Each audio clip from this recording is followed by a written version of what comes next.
high school football being back, college football week 0, college football week 1, but now the big time, the NFL is here. Thursday night football later tonight, Cowboys and Eagles. We'll talk a lot about this matchup. A lot of stories in the NFL outside of this game tonight, with Amari Cooper announcing that he's going to retire from the NFL. Some other NFL stories that we need to talk about. So plenty to get to when it comes to the NFL over the next 3 hours. We're going to talk a lot of college football. We're going to talk some NBA. We're going to talk some Tigers. So a little bit of everything over the next 3 hours. We do need to start with the Tiger story. Speaking of talking Tigers with Greg Gasson, but before we do that, Landon, how are you this afternoon? Did you wake up refreshed this morning? The birds chirping, the sun out, because football is officially back. No. Okay. I didn't really sleep that great last night. I don't know why, but I slept too well. I overslept today.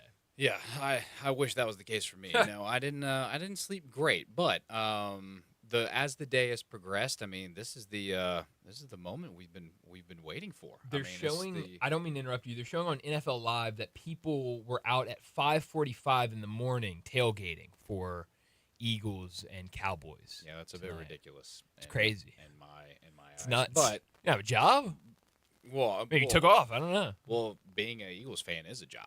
It's true. I mean, Eagles fans, you can't hold anything against them. That's sure unfortunately that's mainstream against them. Well, I'm sure you can, Cowboys fan. I can hold a lot against them. Michaelis Cowboy. Yeah. You noticed I didn't wear my jersey, my Micah Parsons. I know you're wearing. I might wear it next week. Cardinals. Heck, I might wear it tomorrow if they win. But I've got a jersey ready for tomorrow. It makes me sad. What, a little Tanny Bomb jersey? No. Do you not have a Tannehill jersey? I thought you had a Tannehill jersey. No. I have a what's his name? Eric Decker. Oh, there you go. I have Eric Decker. I think I knew that. I think I might have gotten Decker and Derrick Henry, but I just don't know. Well, it's one of those things. I don't know if I can wear that anymore. So that is a good question. Is what do you do with jerseys of players that have been traded away? Well, that's the thing. So I see, like, I'm certainly not going to burn a jersey like that. Even though No. I didn't buy this Micah Parsons jersey. This was a gift. My brother gifted it to me for Christmas a couple years ago. That's sweet. So it's not like I pay, like, if it was like one of my Kraken jerseys or sweaters, excuse me, like, I paid good money for those sweaters. Like, I'm not going to burn those. Like, I'm definitely not going to just burn them. No. Like, that's crazy. Well, so am I getting a hint that people burn jerseys of people that get traded? Well, it's like if it's like ugly, like when LeBron left Cleveland, there were people that were burning LeBron James jerseys. The first time or the second time? The first time we were still pretty young in social media, so maybe, but like definitely the second time. Like it was people were burning. Like there's every now and then you'll see like a guy leaves or gets traded away. Seems to be a bit of an overreaction. Yeah, so like I'm definitely not gonna do that. Now I have thought of like, can I find a guy on the roster that I like enough that's close to 11? Like maybe put some duct tape on the back and like change the number. That's actually what I'm going to be doing. I could with be one of my those jersey. people. Yeah. I think that's a good idea. Maybe that gives away what kind of jersey I got. I don't know, but I did think about it because I'm rocking the Cowboys hat this morning. Okay. But the problem is like honestly, I don't have a ton of Cowboys gear, believe it or not, just because I don't want to order it online and have it shipped and pay all that money for shipping. But You gotta shop the deals. that's true. And Labor Day had a killer deal. Oh, well, I wish you had told me. I would have bought a lot of things. Up I need to to buy some 50% Cowboys. off. I need to buy some more Cowboys gear because like this morning I woke up, I was like, I saw my Cowboys hat in my closet. I was like, all right, today's the day we get to rock a Cowboys hat. Not that I wear it all the time. And then I saw my Micah jersey hanging up, and I was like, I'm gonna wear it. And then it just made me sad, and I was like, I can't wear it. So I am not wearing it today. I might wear it tomorrow or next week, but I just couldn't do it today. That's why I go the old school route. Well, I didn't with Derrick Henry. He's still active, but with Eric Decker and I'll just break it. I got a Warren Moon Oilers jersey. Nice. And so I am gonna duct tape Ward on the back, so I get the best of both worlds. So you're going to mess with a Warren Moon jersey to make it a Cam Ward jersey. Well, it'll be like small, like masking tape. Oh, I With, see. like, So it's a going to say little like Sharpie on both on it. Yeah. Okay, that makes more sense. Although you're just going to like cover up Moon with Ward. And I was like, that seems a little disrespectful to the great Warren Moon. No, but both will be visible. yeah, It'll be fun. But I mean, I don't know. I guess guess you still wear them if you still love the guy. I mean, I do love Micah. Like, I have nothing against Micah. This is all against Jerry Jones, so I have no problem with Micah. Good thing Parsons. there's not a Jerry Jones jersey. That is true. We do got to talk some Tiger football news because the news came out earlier today, and it's something. I'll be completely honest. We talked about the SEC moving to a 9-game conference format. We did that. It broke during our show a couple weeks ago, and we talked about it. And we really talked about the SEC angle because there's a lot of SEC fans in the listening audience. There are a lot of SEC teams around us. We talk a lot of SEC. And so I really wanted to focus that first day and even after that on the SEC aspect of what the SEC is doing.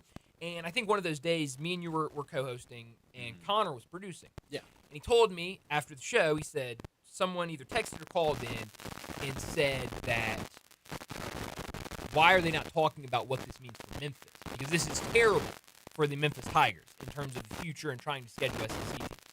And I apologize for not bringing that up because it's a great point. It is something that I wanted to talk about, but obviously I think the biggest thing was the SEC moving to 9 games. Yeah. How does this affect the SEC? Let's talk about the SEC aspect of it before we worry about the Tigers. And today we learned Brett McMurphy put it out about 2 hours ago. Arkansas is moving the 2026 home game with Memphis to 2030 to accommodate SEC's new 9-game schedule. Arkansas's 2026 non-conference opponents now include North Alabama, Tulsa, and Utah. So I think the thing about it was when that news came out, I did not have Memphis's future schedule in front of me, so I couldn't really look at it and be like, okay, they have I knew they had Arkansas next year, but couldn't say they have Arkansas here and Missouri here and whatever. So I didn't really want to talk about it, but now we can talk about it because it is official that Arkansas is moving that 2026 game. And it's really unfortunate because very clearly, I think if you had looked at the Arkansas schedule a week ago and said, okay, they're going to move to 9 games next year. They've got to get rid of one non-conference opponent.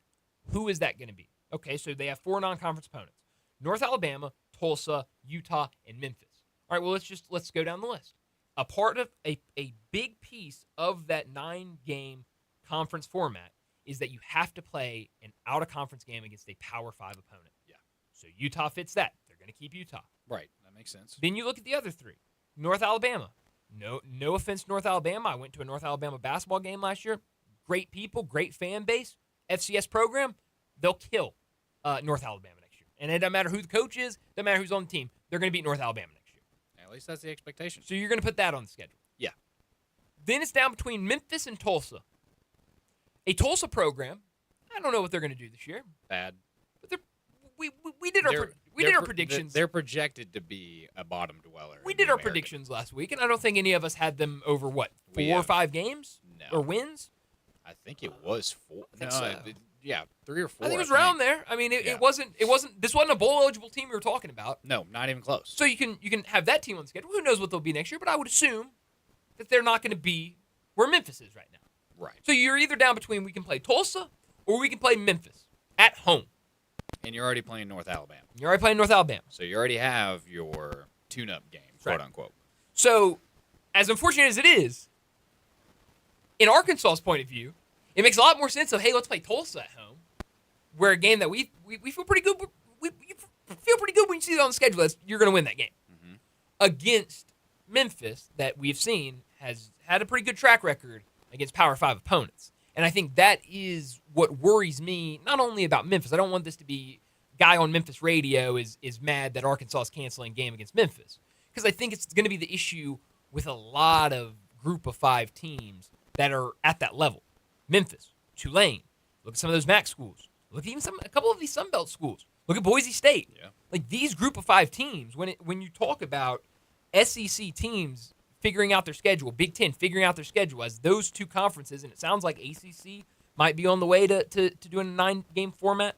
I don't know. I don't think the Big 12 is there yet, but they certainly are close to doing that if they haven't already announced it. When you look at or when you talk about taking games away, if you're one of those teams, if you're the SEC and okay, you look at your conference schedule, out of 9 games, we're probably going to play 6 or 7 games against ranked teams. We want to win all of our non-conference games. We want to be 4-0 in non-conference, right, or at least 3-1 if we have to play a power conference opponent. So we're going to start eliminating these games against group of 5 teams that could potentially beat us because we want to set ourselves up. And so I know that's just right now being moved to 2030, but I think that raises the other question of where are we at all as a sport in 2030? I know Brett has used 2030 as kind of that feels like that next mile marker of kind of next big change is 2030. That's when the ACC media rights deal is up, and it feels like a lot could happen at that point. We already seen North Carolina has come out and said, which did that story die or what? I mean, it felt like a really big story when it came out of like North Carolina is actively saying that they're going to move to the They're SEC. making moves. And I haven't heard a word about it over the last 4 weeks. No. But that feels like the next biggest marker of, okay, a lot of change is coming in 2030. So what does the world of college football even look like in 2030? And so I think right now you assume, hey, game scheduled for 2030. As of right now, they're going to play that game in 2030. But I would not be surprised at all if we see even bigger changes or something different come 2030. And right now, I think it would. I just think you got to kind of think, how up in the air is that game going to be? Well, it sounds a lot like what Indiana did earlier this year. I don't know if you remember seeing, but Indiana canceled their home schedule with Virginia as they're out of conference play, and now I believe they're only playing like I think it's Old Dominion, Kennesaw State, and maybe some other team. And a lot of people were like, "Well, what are we doing here? Sure. Like, you guys want to be taken seriously as contenders? You got to look at your out of conference slate." So I think because of all this new stuff coming in, I agree with the texter. I think the days of Memphis regularly being on an SEC schedule is starting to dwindle because if they're having to play that power 4, power 5 conference team or power 5 team, then that's going to be their challenge, and then they're going to want those 2 easier ones. But we heard them come out and say that strength of schedule is going to be taken into account when it comes to final seedings and all that kind of stuff with college football playoffs. So I don't know if you necessarily want to take that route. I think you definitely have the one game that's an easy, like you mark it as a win for sure, guaranteed. But then going forward, why don't we schedule all of these higher, like USF with Boise State, with Memphis and Arkansas this year? Like if you get those wins under your belt, it looks a lot better on your resume than beating a North Alabama team. Yeah, so I think it's really fascinating because I think you're right. I mean, I'm hoping that there are some people that come out or some teams that come out and say, like you said, hey, you never know what's going to happen. I would way rather lose to Memphis or lose to Tulane or lose to Boise State or lose to USF than losing to North Alabama or losing to Chattanooga or Tulsa or NIU last year with Notre Dame. You know, let's schedule a tough group of 5 or a good to decent group of 5 team, and I hope there's a team out there that does that. So I definitely think it's gonna be something to watch. I just pulled up Indiana's schedule: Old Dominion, Kennesaw State, and Indiana State are their 3 non-conference opponents. Like, come on. Yeah, and I think that extends into next year and the year following as well. I don't think they have. I think their out of conference opponents are. I think it's Kennesaw State again, but I don't think they have. I don't think they have anybody that's like an actual threat to them. Yeah, I mean, I doubt it. I'm trying to pull up their FBS schedule here. Let's see, 2026, 2027, and 2028 future schedules for Indiana. I mean, next year's tougher. Colorado State, Howard, and Western Kentucky. Western Kentucky. Okay. If Western Kentucky looks anything like they look this year going forward, that That'll team is be fun offensively. Colorado State, like they could maybe do something. Well, take what you will out of this. Hawaii is favored over Colorado State this year. Okay, well then maybe not. 2027 though. Back to your point, Kennesaw State, Indiana, and UMass. Yes. Okay. So UMass was the other one. Yeah. Yeah. So it's a lot of people are saying 2028, Austin P, Eastern Michigan, and Miami, Ohio. So get a little Maction in there. A little Maction in there. I love it. Don't disgrace Maction, man. No, definitely not. Definitely not. But let's look because I really don't. I'm not one that keeps up with all the the future schedules for teams. Something to look at, though. Oh, no, it absolutely is. And I think especially when you talk about these changes coming, what that can mean. Okay, so I have Memphis's next however many years pulled up. Next year, the out-of-conference opponents right now, Arkansas State, at Boise State, and UT Martin. Now they'll need to add another non-conference because you were supposed to have Arkansas on the road on there. So you'll have to add one more opponent. Not a ton of time to add that opponent. Vandy. I'd love great. that. 2027 at Arkansas State, Southern Miss, and at Middle Tennessee.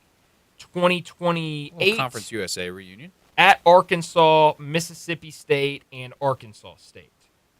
So 2 SEC opponents on the 2028 schedule. Nice. And Mississippi State also on the 2029 schedule.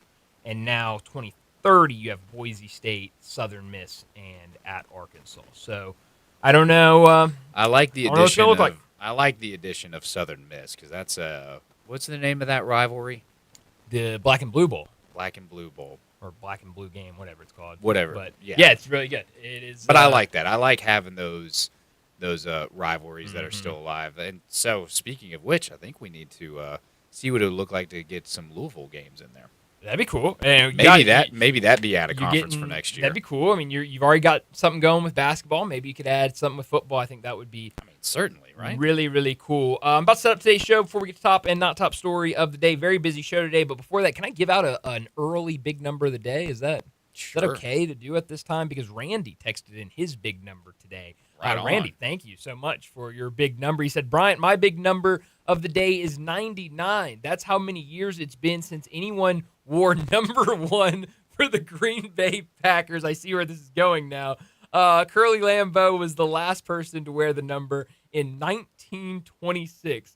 Micah Parsons will be the first person in nearly 100 years to wear number 1 for the green and gold. So I don't know if I'm laughing or if I'm crying about that big number. But Randy, thank you so much. Another texter texted in about Vanderbilt and said Vandy quit playing the Tigers in the 90s when they were losing. So maybe some bad blood there between Memphis and Vanderbilt. But hey, Vanderbilt's not backing down from anything now. I mean, what they got Clark Lee over there now. I mean, they're playing everybody and they're winning championships over there in their mind. So maybe they'll do that. If you want to be a part of the show, hit up the Sissy Log Cabin listener line 901-360-8255. Text in anything you got on today's show. We'd love to hear from you. But let me set up today's show before we get to top and not top story of the day. 3:30, Pat Smith from Jocks in Birmingham. Oh, man.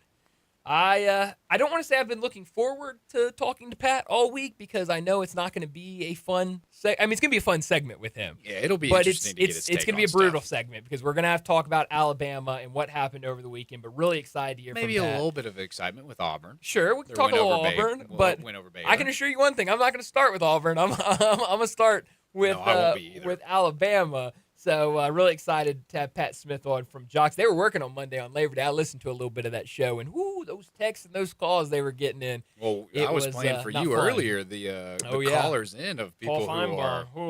Yeah, no, people. They are very opinionated people. Not happy at all. So we'll talk to Pat Smith at 3:30. 3:45, we'll talk some NFL. A lot of news coming out as we get ready to start the season tonight. We'll also talk a little bit about Cowboys and Eagles. 4 o'clock, Keith Smith from Spot Track and the Front Office Show. He'll join us. We will talk a ton of basketball. A lot to get into with Keith Smith at 4 o'clock. But the biggest news is the story we talked about yesterday with Kawhi Leonard, the Pablo Torre Finds Out podcast that revealed a lot of behind-the-scenes things with Kawhi Leonard. 4:30, we'll preview Ole Miss and Kentucky, a revenge game, you could say, for Ole Miss after Kentucky beat them in Oxford last week. We'll break down that game at 4:30. 4:45, we'll get to big number of the day. 5 o'clock, Greg Gaston. He'll join us to talk Tigers. 5:30, we'll talk about what's trending. At 5:30, we'll do a Thursday night football preview for tonight's game between the Cowboys and the Eagles. And at 5:45, we'll wrap up today's show like we always do with Moe's Crunch Time. Let me remind you, we're in our Family Leisure Studios where family and fun come together, and Family Leisure needs your help to clear out the warehouse. All in-stock patio furniture up to 60% off, and 4-piece deep seating sets now only $999. Chase Lounges, buy one, get one half off, and right now all Pollywood furniture 20 to 30% off. Head out there, get that outdoor dining table, and receive a free umbrella with purchase. Don't forget about special financing. It's available, but only at Family Leisure, 2120 Witten Road, just north of I-40. I should remind you that this first hour is brought to you every single afternoon by our friends over at Lexus of Memphis. You'll hear a little bit more about Lexus of Memphis a little bit later in this hour from Brett Norsworthy. But let's go ahead and get to top story of the day. Well, my top story of the day today, it's got to be Thursday night football between the Cowboys and the Eagles. And we know for the Eagles, it's time to raise the banner, ring ceremonies, all the celebration from the Super Bowl. And on the other side, so many questions for the Dallas Cowboys. What do they look like? What will the defense look like without Micah Parsons? George Pickens will make his debut for the Cowboys. How does he look with CD Lamb? Dak Prescott, what's he look like in another season? I saw this come out in terms of betting on the game, and I think right now the Eagles are an 8.5-point favorite. Percentage of bets on the money line.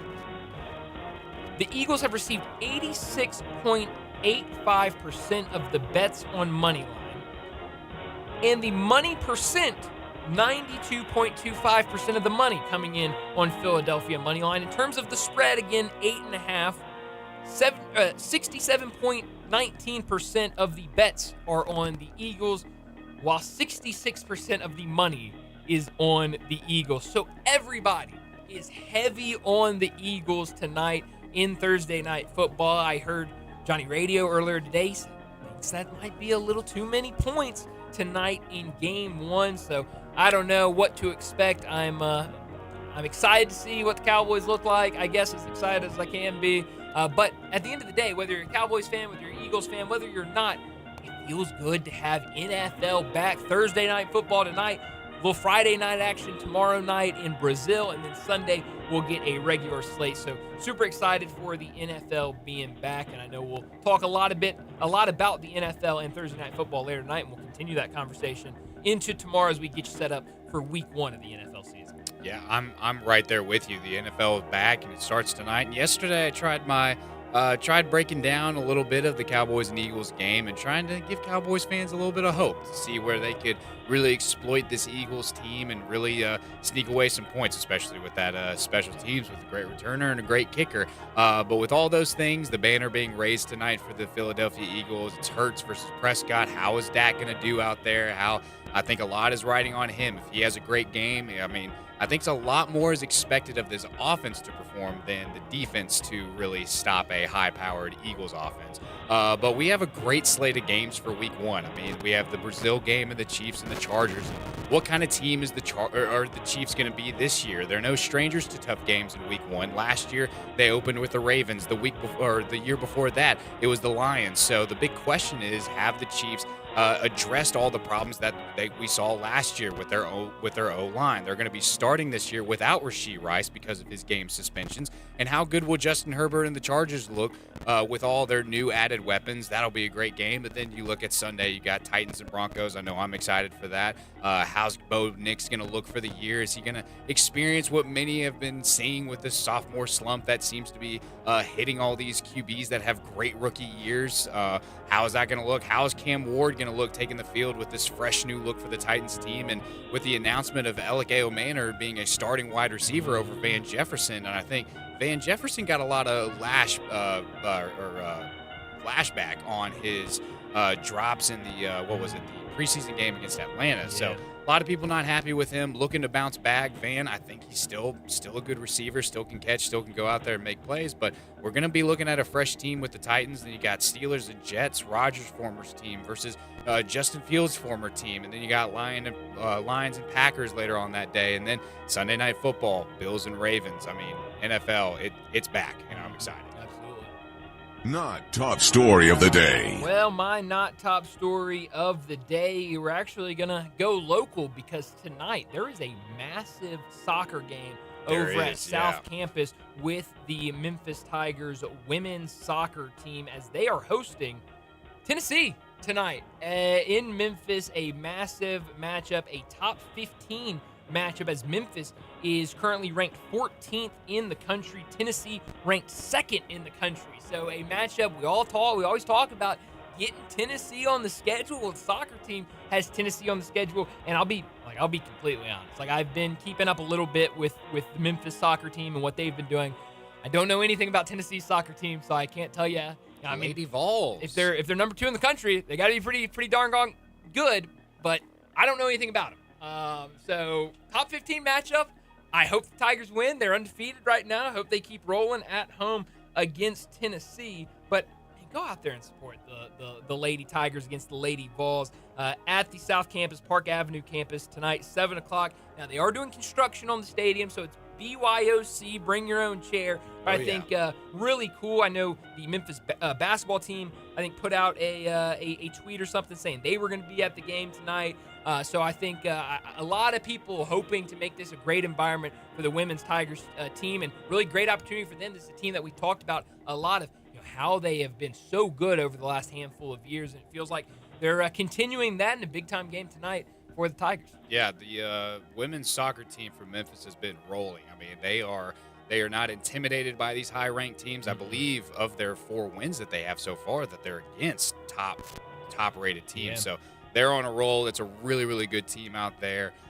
So, yeah, absolutely go out and support them. For my not top story of the day, sources are coming out saying that the Eagles were in strong contention to acquire Micah Parsons. The Cowboys reportedly had no interest in trading the 2-time All-Pro pass rusher to their own division, especially to the rival Eagles, as sources told them.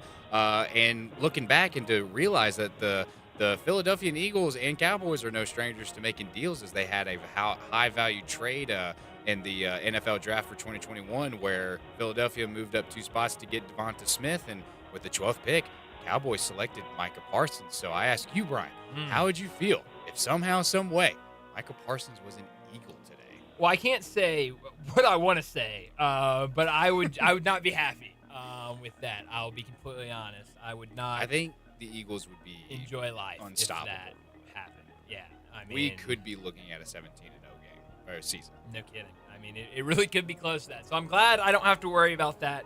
He's a Packer, and I don't hate the Packers. I kind of enjoy the Packers. Nothing against the Packers at all. No, not nothing against them whatsoever. They got our backup, Malik Willis. Sure. I'm proud of him. He's doing good. Growing up, when I was learning my NFL fandom, my father was a Cowboys fan because of how much the Cowboys were shown on TV growing up. But he also was like, I like the Packers. Like, he's like, the Packers were shown a lot. I enjoyed watching the Packers. So growing up, I always kind of had a soft spot for the Packers. So I don't hate it as much. But yeah, if it was the Eagles, I would not be a different happy story there. fella. Not at all. But that'll do it for top and not top story of the day. Let's go ahead and get to our first break. And when we return, we will talk some college football. We'll talk all things Alabama, Auburn, SEC. We'll do that next with Pat Smith. Add a little fun to your lunch break. Join Johnny Radio for Sports 56 Happy Hour from 11 to 1 every weekday on Sports 56 and 98.5 FM. If you love sports and Mexican food, you can get the best of both at Los Cabos Mexican Bar and Grill on Summer near Graham. Watch all the big games on all the big TVs on all the walls at Los Cabos. And enjoy premium tequila shots anytime for just $5.50. Celebrate every day with lunch specials from 10 to 3 and happy hour from 3 to 8. Lunch is just $6.75 to $10.99 and margaritas start at $3.99. Experience real Mexican cuisine along with great sports at Los Cabos on Summer near Graham. Mercedes-Benz Van Center Memphis has serious vans for serious work. At 4430 American Way, they are the Mid-South source for cargo, passenger, crew vans, and custom chassis. Need one or a full fleet? New or used, they've got it with fleet solutions and custom upfits. Certified techs keep you moving with fast maintenance, repairs, and a large parts inventory. Mercedes-Benz Van Center is your Sprinter Van headquarters, 901-237-9302 or sprintervans.com. Mercedes-Benz Van Center Memphis, part of the Tag Truck Center family, driven to keep you on the road. Guns, guns, and more guns. Over 700 firearms in stock. Home defense guns, old guns, new guns, used guns, big guns, little guns. Every gun you can think of, Classic Arms has them. All brands like Glock, Sig, Colt, Ruger, Smith & Wesson, Browning, Beretta, Benelli, Remington, Winchester, and more. Guaranteed lowest prices in town. Only gun importer in the Mid-South. Free gun inspections and appraisals and free bore sighting for the upcoming deer season. Shop online at ClassicArmsOfMemphis.com or visit Classic Arms at 1740 Germantown Parkway behind Corky's Barbecue in Cordova. If you need glass replaced, there's only one name you need to know. Binswanger Glass, the largest full-service glass company in the U.S. They've been an industry leader for over 145 years. For all your residential, commercial, or auto glass needs, Binswanger Glass is the name you need to know. 24-hour emergency service for all commercial customers, plus a nationwide warranty on all professionally installed glass. Visit Binswanger Glass in Midtown at 340 South Hollywood across from the Liberty Bowl. Visit binswingerglass.com. Binswanger Glass. Sports 56 traffic. Good afternoon. Steady flow of traffic right now on 240 eastbound from Mill Branch out to 385 as you get on to Bill Morris Parkway. So far, so good out towards Collierville. We have seen radar out here this afternoon, so give yourself extra time. Slow it down. Watch yourself there on 40 as you leave Shelby County out into Fayette County. Hey, make a difference by adopting a pet at the Humane Society right here in Memphis, Shelby County. Check out the animals right now that are available for adoption. They got some cute ones on there. It's memphishumane.org. I'm Commander Chuck with your on-time traffic.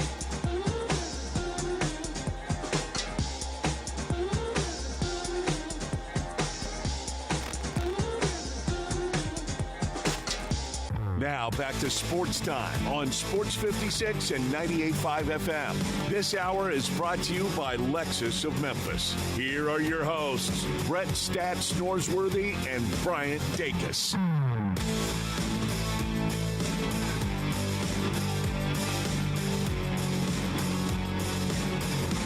Welcome back in Sports Time. Bryant Landon with you this afternoon as we got to talk some SEC football, and joining us to do that, Pat Smith from Jocks. He joins us now. Pat, thanks so much for joining us. I would be lying if I said that I have not been looking forward to this segment really all week after the Alabama-Florida State game. And I that sounds bad. I shouldn't say it like that.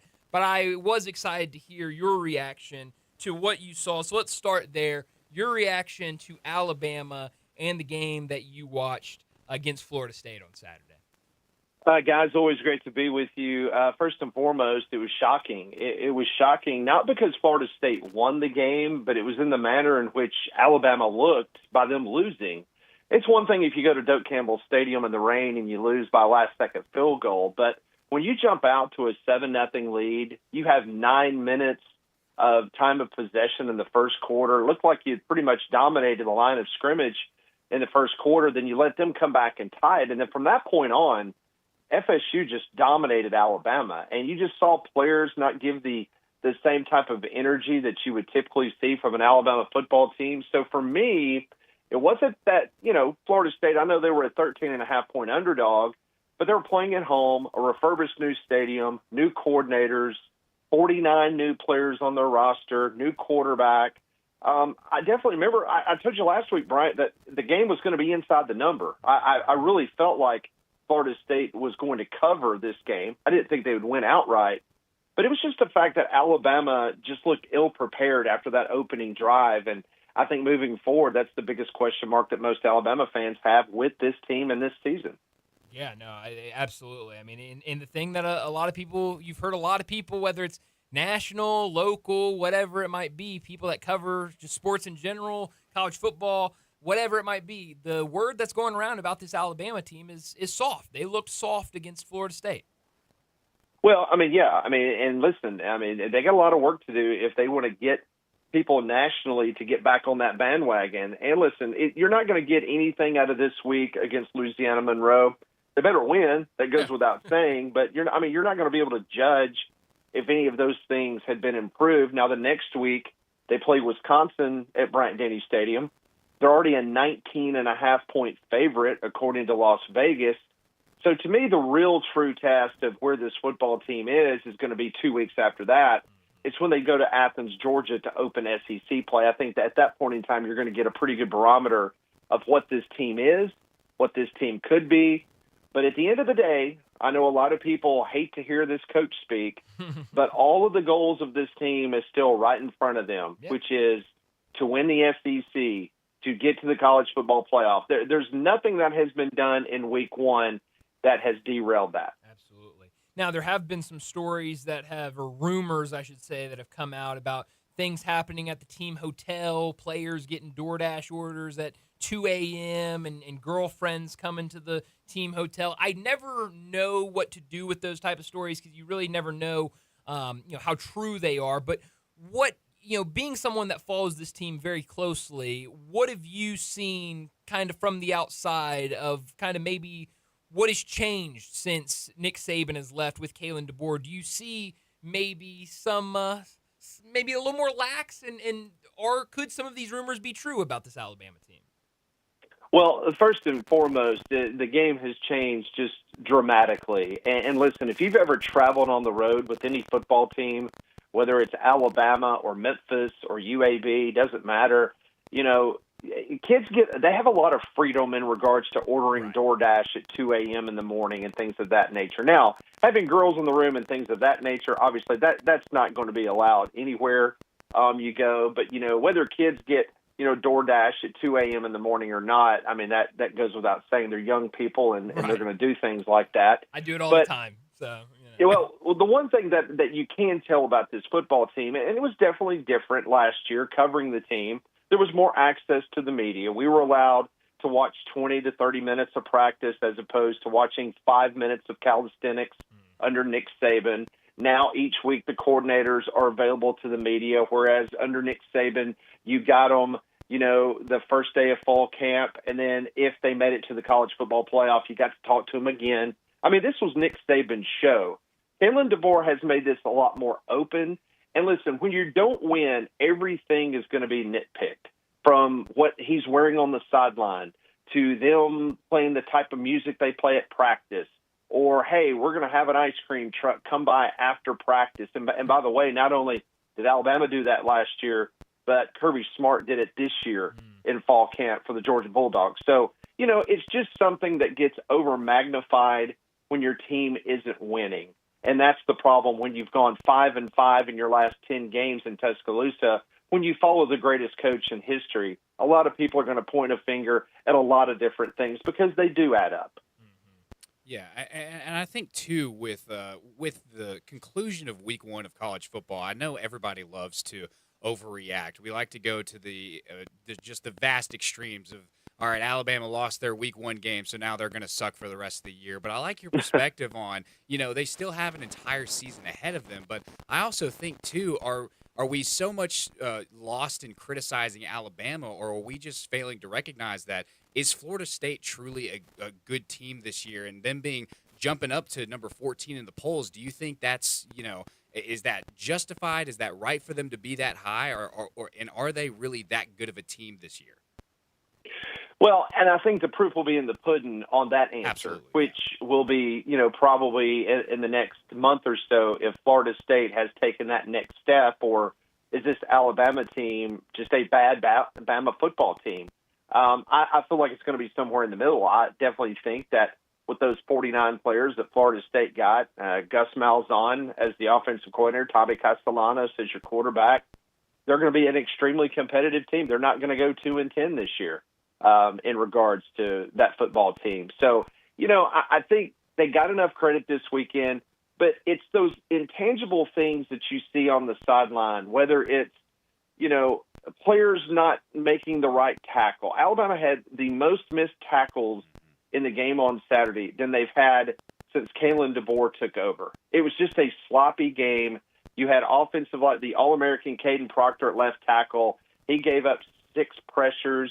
He gave up like 1 sack the entire season last year. I mean, it was just complete chaos on both sides of the line of scrimmage. And that's the areas that is the most shocking and it's the most telling moving forward, whether Alabama can rebound or not. They do have a lot of work, but obviously this week you've heard a lot of the coach speak. You've heard a lot of players speak. The same type of stuff is like, hey, we've gotten back to the nuts and bolts. We're correcting our mistakes, and they want to go out and prove to people, at least on Saturday night, that they're heading in the right direction. Talking to Pat Smith, he joins us on Thursdays to talk college football from Jocks down in Birmingham. Another team that y'all cover very closely, Auburn. They got the season started Friday night with a win over Baylor, a game that felt like a lot of people were on either side of this. There were a lot of people that thought Baylor would win this game at home. A lot of people thought Auburn would go and get a big road victory. What stood out to you about Auburn and their win over Baylor? Well, it was the running attack. It was Dave Aranda in that defense, and Dave Aranda knows defense, and they just did not have an answer. I mean, when Jackson Arnold puts up the numbers that he did running the football, once again, it wasn't the running back core of Auburn; it was the quarterback. I mean, it was almost like what Jackson Arnold did against Alabama last year when he was at Oklahoma, that you knew what was going to happen, and they just could not stop him. A big win for Auburn. I mean, Hugh Freeze has been under the microscope. Hugh Freeze has been on the hot seat 2 years of underachieving on the Plains, didn't go to a bowl game last year. That was a big, big win. Going to McLean Stadium, sold-out crowd, blackout, chrome helmets for Baylor. There was a lot of optimism that Baylor was going to be able to take out Auburn, and Auburn was able to do what Alabama couldn't do at Florida State, and that is get a big win, and now it sets them up. They've got Ball State. They got South Alabama the next couple of weeks. And then in the next week, they got to go to Norman, Oklahoma. So these are the preseason tune-up games the next 2 weeks. But as far as a heavy, really good opponent, Auburn impressed me a good bit of what they were able to do on the road in Waco. Last thing for you, Pat. A lot of people talking about Arch Manning and his debut for the season against Ohio State. Struggled against a great defense. I mean, maybe one of the best defenses in the country. But what stood out to you about Arch Manning and Texas' loss against Ohio State? Well, once again, the first half was one that Arch Manning is not going to put on his highlight reel if he wants to be drafted first in the NFL come the spring. That's for sure. But, I liked what I saw in the second half. Arch was able to put that in his rearview mirror. He was able to move forward. I mean, you're looking at two of the best defenses in all of college football when you look at Ohio State and look at Texas. And so I thought Arch performed really well in the second half. And so, needless to say, not a lot of help around Arch Manning on Saturday against Ohio State, and that's credit to the Buckeyes because they came out and did what they had to do to defend their home field. But listen, Arch Manning is going to be fine. He's got that under his belt. They got plenty of tape now that Steve Sarkisian can go to. And by the way, I don't think Steve Sarkisian helped his quarterback out a lot because, once again, getting in the red zone and getting inside the 5-yard line, some of the play calls that Steve Sarkisian had reminded me of what happened last year in the college football playoffs. So Sark's got to clean his own game up before you can throw all the darts at, of course, his quarterback, Arch Manning. Absolutely. Well, it's going to be fun to see the week 2 of college football. A lot of. You look at those lines. It's a lot of 20, 30, 40-point lines out there in week 2, but some good games. Definitely excited to see Oklahoma, Michigan, see what Ole Miss can do against Kentucky. But, Pat, as always, thanks so much for joining us. We'll talk to you again next week. Look forward to it, guys. Have a good weekend. Right back at you. Thanks, Pat. Pat Smith from Jocks down in Birmingham. He joins us on Thursdays to talk the SEC. But we had to spend a lot of time today talking about about Alabama and their loss against Florida State. Definitely one of the biggest stories from the weekend. I mentioned the Ole Miss and Kentucky game. We're going to preview that a little bit later, but I was listening earlier today, Evie Van Pelt on with Johnny Radio, and she said something along the lines of Lane Kiffin was doing a press conference, and kind of just like while he was talking was like when we were preparing for this game in the summer. And she was like, I don't know if that was just like a slip-up or if they were actually preparing for that game in the summer. And she was like, I would not put it past Lane Kiffin after getting beaten at home last year by Kentucky and kind of what that did to the season last year if he was working on stuff in the summer. So I know we'll talk about it again at 4:30, but it could be a lot of Ole Miss, a lot of success for Ole Miss on Saturday against Kentucky. So. Yeah, I think so. I really like this Austin Simmons kid at quarterback, and even if it was a slip-up, even if it was him just sitting there saying, we've been preparing for this game for a long time, and specifically mentioning this one by name. I mean, you look and you see the kind of year that Kentucky had last year, and it just adds to kind of the embarrassment value of that loss at home, nonetheless. So I think a lot of Ole Miss fans don't want to call it a revenge game, but I think you can't help but label it as so because you definitely don't want that to fall, because I don't think Kentucky has made huge strides in the offseason this year. I don't think we're going to be looking at a much better Kentucky team going into this year. So I think Ole Miss is going to be looking to make a statement against that team. Absolutely. So we'll talk about it a little bit more at 4:30 when we do a little bit of a preview for that game. But right now, We need to get to another break. When we return, we'll talk some NFL. That's next on Sports Time. Not only can you listen to your favorite shows on Sports 56, you can also watch video of the shows live on Twitter and YouTube. Watch and listen every day at Sports 56 WHBQ. Newsflash. Family Leisure needs your help. Family Leisure has a warehouse full of inventory, and they need it cleaned out. Do your part to make room for new items, and you get great deals on almost everything. Listen up. All in-stock patio furniture, it's up to 80% off. You can get a 4-piece deep seating set for under $1,000. Chaise lounges. You buy one and you're going to need another, and that other one will be one half off. All Pollywood furniture, it's now 20 to 30% off. You buy any dining table, you're going to get an umbrella absolutely free, and they're not cheap. Now, is financing available? You better believe it. Special financing is a go. To sum it all up, Family Leisure has got to clear out its warehouse inventory, which means you're going to rack up the savings. Help Family Leisure clear out the warehouse. Family Leisure, Whitten Road at I-40, where family and fun come together to clean out the warehouse.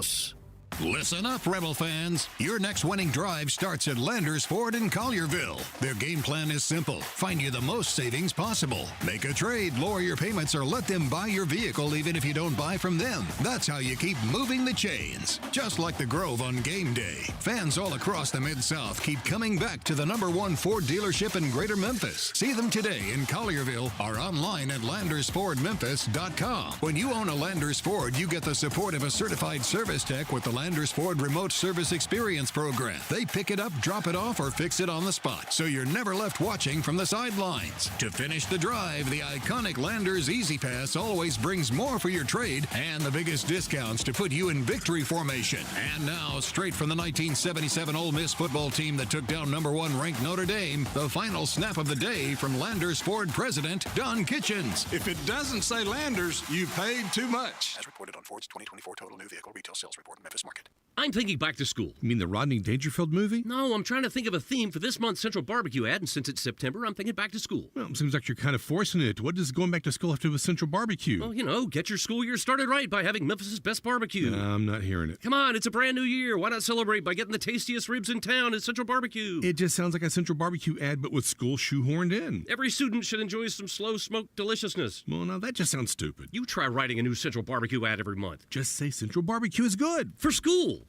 Do you know one of the best things you can do for your employees or family's health? Provide Arctic Clear bottled water. Arctic Clear bottled water is your locally owned and operated bottled water provider. Arctic Clear is 100% natural spring water with free delivery and setup, dependable service, and no long-term contracts. What an easy choice. Call Jeff Manus today, 901-382-2363, or visit arctic-clear.com. Arctic Clear bottled water. Call now, 382-2363. That's 382-2363.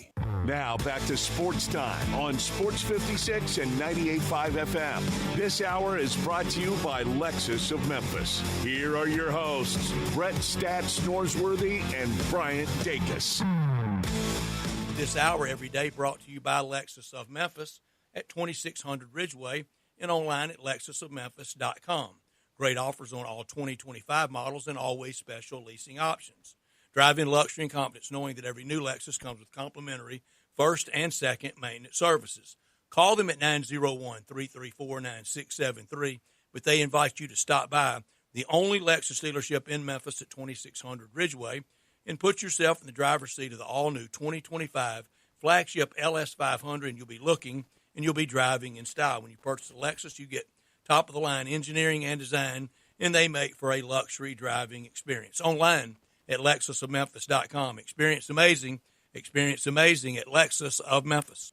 Well, we got to talk the NFL as we got a couple minutes left in this first hour. And I know there's Thursday Night Football tonight, and we'll talk about that more probably at 5:30 during What's Trending. I know a couple other things we want to do during What's Trending this afternoon, but there is a lot of NFL news out there, despite being the first day of games and everyone looking forward to actually seeing some action tonight. But maybe the biggest news today, Amari Cooper, who is, I guess, currently with the Raiders, he has informed the team that he no longer has a desire to play football and he plans to retire from the NFL. Amari Cooper, a very weird career. I would say so. I think that's an accurate description of it. Super up and down, I would say. And I guess my question is, a 10-year career had, let's see, 1, 2, 3, 4, 5, 6, 7 1,000-yard receiving seasons. Had 1, 2, 3, 4, 5 Pro Bowl appearances. How is Amari Cooper remembered? It's my favorite and least favorite question to ask when a player of this caliber retires. But how will Amari Cooper be remembered? Because he was with the Cowboys, and I remember a lot of good of Amari Cooper with the Dallas Cowboys. Before that, when he was with the Raiders when they were in Oakland, I remember a lot of good with Amari Cooper when he was with them. But honestly, over the last couple of seasons, it hadn't been a lot of good. And in 2023, he was a Pro Bowler and had a 1,000-yard season. But it just doesn't feel like in the last 3-4 years, really ever since he left Dallas, and even that last season he was with Dallas, since then, I just have not viewed Amari Cooper as a high-level NFL receiver. Yeah, I don't think it really is tough because he has been a good player, but I mean 5 Pro Bowls. I don't know. It's tricky because I mean you do think you look around and you think about like what is a high level Hall of Fame worthy wide receiver. You think of people like Michael Irvin. You think of people like Jerry Rice, Randy Moss, those kind of guys. And even though, Randy Moss never got the big one, his on-field play spoke louder than that ever did. I think if Amari made it to the big game and won it, that would certainly help his case. But the fact that the teams that he's been on with the Raiders and the Cowboys, and yeah, they had moderate to good success when he was there, but I don't think there was anything that was hugely stand out about Amari Cooper's career to where you could say, yeah, Hall of Fame career right there. I think another thing, and maybe, I don't know if this is reflective of kind of where we are as consumers of the NFL because of like red zone and different things like that. Like Amari Cooper was not necessarily a touchdown receiver. Like you look, I have his stats pulled up. Very few numbers, only 64 career touchdowns over 10 years. So like he wasn't a guy that every Sunday we were talking about. He was your reliable possessive receiver. Sure, exactly. You think of the receivers. No, I mean I'm sure they're like people probably have a list of like this is a receiver that every single week I'm going to bet him to score a touchdown. Like an anytime touchdown score. Like Justin Jefferson or Jamar Chase. Yeah. I think those guys like two of the top receivers in the league. Yeah. I don't think Amari was ever a part of that conversation. No. And like, I mean, I know for a fact, like I'm not a guy, I don't like betting on touchdown scores. But like Amon-Ra St. Brown, like most every week, I'm probably going to think about betting him to score a touchdown. And so maybe that's part of it. And maybe, that is part of the reason that we don't have a great memory of Amari Cooper. And you look, I mean, since he joined Cleveland, we'll just use that as a number, 18 touchdowns in 3.5 seasons, 4 seasons, 3 seasons, 2022, 2023, and 2024. I got confused because he played for 2 teams in 2024. Yeah. But I don't know. I mean, I think a good career. I just don't think a great career for Amari Cooper. But it almost feels hard to say that to a guy that had 7,000-yard receiving seasons and 5 Pro Bowls. Like it's hard to say he was just a good player, but yeah, I think that's kind of what he was. Well, I mean, you look back at his stats when he was with Alabama. 2 of his 3 years were 1,000-yard plus receiving. I mean, he had 11 TDs, 4 TDs in 2013, and then 16 in 2014. Yeah. So, I mean, he was absolutely a killer in college, but I mean, some of that translated to the NFL, yes, but it just didn't remain.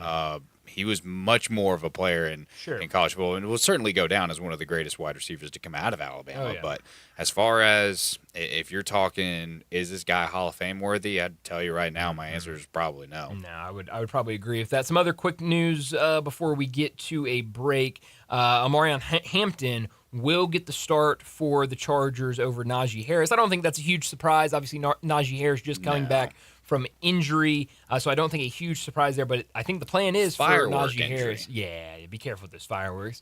The plan, though, is for Najee Harris to play tomorrow night certainly. For the Chargers. Christian Kirk also has a strained hamstring and is expected to be sidelined on Sunday for the Texans, so a little bit of an injury update there as well. As we get ready for the start of the NFL season, Thursday Night Football tonight, Cowboys and Eagles. We'll have a game tomorrow night, Chargers and Chiefs, and then Sunday we will get a full slate that we'll get the headliner for Sunday Night Football, Bills and Ravens, so it looks like a really fun weekend in the NFL. We'll talk more about the Cowboys-Eagles game a little bit later in the show at 5:30, but right now we got to wrap up this hour, get to a break, and when we return, we're going to switch gears. We'll talk the NBA. Keith Smith from Spot Track and the Front Office Show, he joins us next.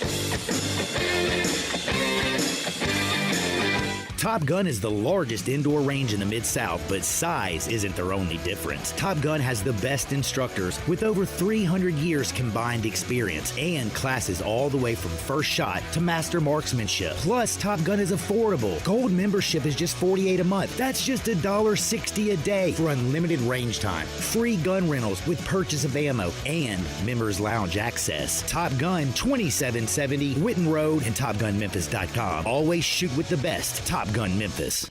Drive like a pro and support a great cause during the sales drive at Landers Ford in Collierville, Landers Ford South in South Haven, and Landers Ford North in Covington. We've provided over 100 new Fords to be driven by the pros at the FedEx St. Jude Championship. Now they're all being sold with demo prices. A portion of the proceeds go directly to the St. Jude's Children's Research Hospital. This is a once-a-year opportunity to trade up to a 2025 Ford Expedition or Explorer. Demo priced below market value. That's right. Demo price 2025 Fords below market value. Visit LandersMemphis.com or come see us at Landers Ford in Collierville, Landers Ford South in South Haven, or Landers Ford North in Covington. With our Landers Easy Pass, you can get top dollar for your trade-in to help you save even more. Don't miss your chance. Reserve your demo price 2025 Ford driven by a pro at the FedEx St. Jude Championship before they're sold.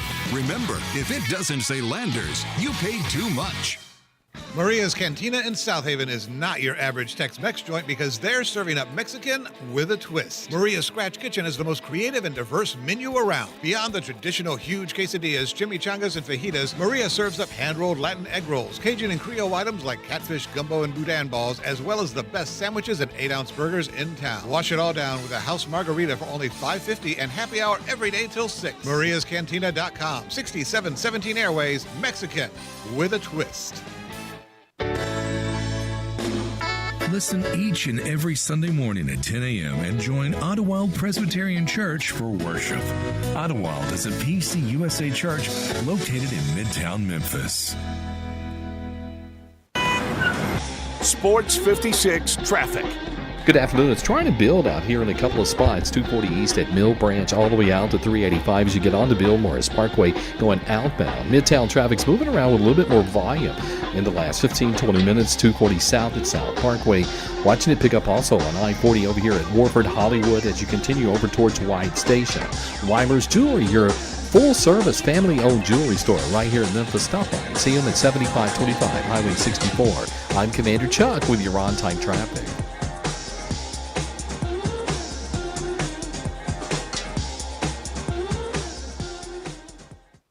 We are Sports 56, WHBQ Memphis, and W253DF Memphis, with Dave Woloshin, weekday mornings from 10 to 11. Now back to Sports Time on Sports 56 and 98.5 FM. This hour brought to you by Landers Ford in Collierville. Here once again are Brett Norsworthy and Bryant Dacus. We're back into Sports Time. Bryant and Landon with you this afternoon. No Brett Norsworthy. He's out today, but he'll be back with us tomorrow to wrap up the week on a Fight Song Friday. But right now, we've talked a lot of football. We got to switch gears a little bit and talk the NBA. And he joins us every Thursday to do just that. It's Keith Smith. Time to talk NBA with Keith Smith from Spot Rack and the Front Office Show, and on Twitter X at Keith Smith NBA. Here's Keith Smith talking basketball with Bryant and Brett. Keith Smith joins us now to talk all things NBA, and a lot that we have to get to today. Keith, thanks so much for joining us. And let's start with the big story yesterday. Pablo Torre finds out the podcast. He had a lot of information, a lot of documents about Kawhi Leonard, this company that was paying him basically him to do nothing. He was just getting a paycheck from this company to be a part of the Clippers is kind of what it looked like, a clause in there that the only clause for termination is if he played for a different team. The NBA now, it sounds like, has launched an investigation or are launching an investigation into the Clippers. What did you make of this story that came out yesterday? Yeah, it just comes from out of nowhere, right? Like, you're not expecting something like that to come out. It's certainly not, a month out from training camp really getting started. And here we are, right? We're in a spot where we are seeing it to be, this report comes out, and now we're going to see, where does the NBA go with this? Do they get deeper into this as far as, are we going to start seeing real punishment? They did look at this in the past when there were some things that came out previously. There was some stuff. Now we're in a position where they have said we're going to investigate this even further. When they looked into it in the past, their answer was there's nothing here, there's nothing to look. Now let's see what's happening. With this, where is it going to go? When we saw this with the Timberwolves, it was a pretty harsh punishment. Sure. They lost multiple first-round picks, suspensions, contracts were voided, all kinds of stuff. So I'm very curious to see where this goes. Yeah, it's going to be interesting. I think, when that story came out, and, I thought Pablo Torre did a really nice job in his podcast, just kind of laying out the information and kind of saying that, hey, Steve Ballmer was involved here, but to the length of his involvement, there's no real way to tell. And then Mark Cuban came out later in the afternoon yesterday and said he was Team Ballmer and kind of laid out how, look, this is a group that went bankrupt if Steve Ballmer was really doing this, and it was a shady thing to try to just pay Kawhi Leonard more to get around the salary cap. He wouldn't have let this group go bankrupt to where all the records become public, and that, this, at the end of the day, this was a company. Aspiration was a company that scammed Steve Ballmer and the Clippers, and scammers do scammy things. How much do you think, or just kind of looking at this, how much do you think Steve Ballmer was involved, or that this was just kind of he got one pulled over his eyes and he got scammed by some scammers? Yeah, I want to be very careful here because I have no idea. Sure. Right? Like that's the real answer. This is going to be what the NBA is going to have to really try to determine. It's they're going to have to really dive in deep on this to see, where is this going to, what level of involvement was there? What was this? It's not great that you have apparently documented agreements for certain amounts of money, as others have covered. Kawhi Leonard never did anything on behalf of this company. He got an awful lot of money to do nothing. There was no press release for this that said, like, hey, he's coming on as a celebrity endorser. Right. That's normally one of the biggest bangs for your buck with something like this. There was never any kind of link until this was done that put them together. So you're just in a spot where, yeah, where is this going? Now, I think from the standpoint of the Steve Ballmer of it all, yeah, I mean, I look at a lot of the money that billionaires spend on things, and I think they spend money foolishly. So I'm not going to say, oh yeah, I would have just done this or that. I don't begin to know how they, spend, would and wouldn't have spent their money. I mean, other people, Mark Cuban included, can speak to that a lot better than I can. But let's just say, this doesn't really pass the smell test right now of things that seem on the up and up. And I do think the league's going to get involved. The next question becomes, how much do the other owners want to push this? Sure. Some are going to want to push this really hard because they're going to see, we cannot have this. We have rules we all have to work under. We cannot have somebody else, going around those rules to do major, breaking of them in this way. Some others who are might be like, I'm not so sure. I don't necessarily really want somebody else, diving into my books and pointing the finger at me in those kind of things. So that's where it always gets very complicated. Yeah, absolutely, and that'll be a fun thing to keep an eye on. So going to the Grizzlies now, we did have just a little bit of Grizzlies news earlier today as they went out and signed Olivier Maxence Prosper to a two-way spot for the upcoming season. This is a guy that has spent the last 2 years with Dallas and didn't see a ton of time, played 52 games last year, averaged a little over 11 minutes a game, shot about 40% from the field. What do you make of this pickup to a two-way for the Grizzlies?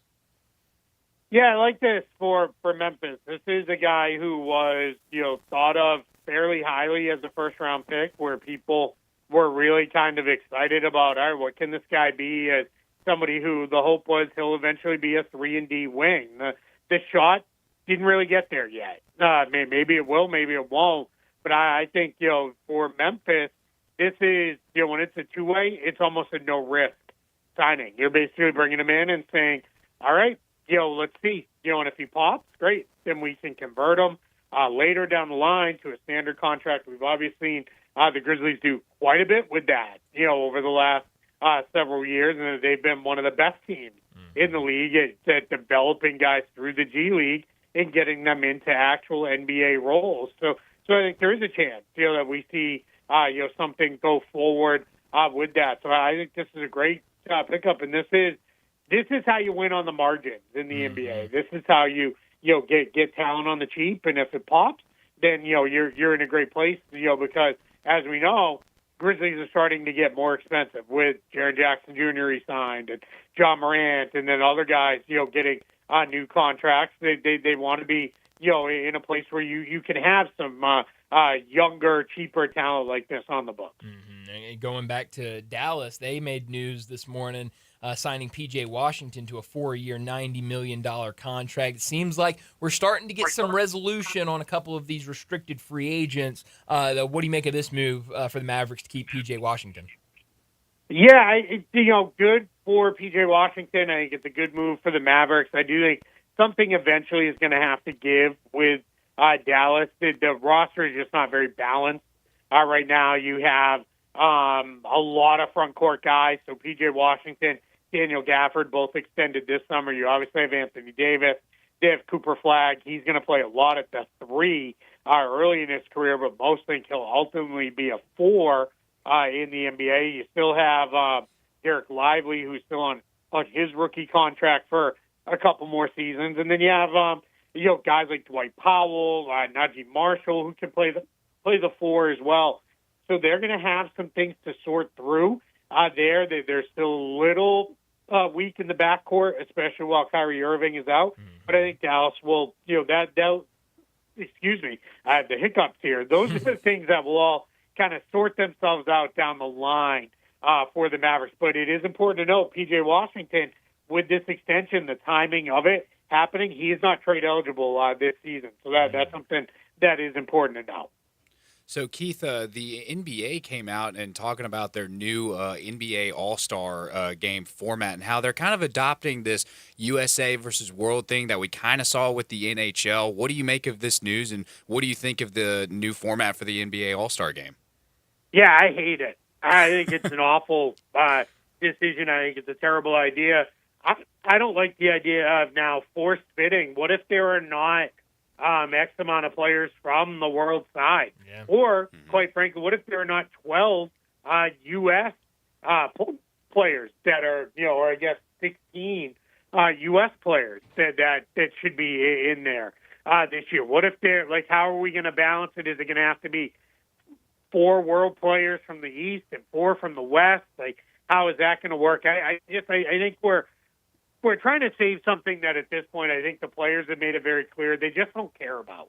I get people get all fired up for the way hockey went. I just think those are different guys. They're different sport. I think they do care about the U.S. versus the world stuff.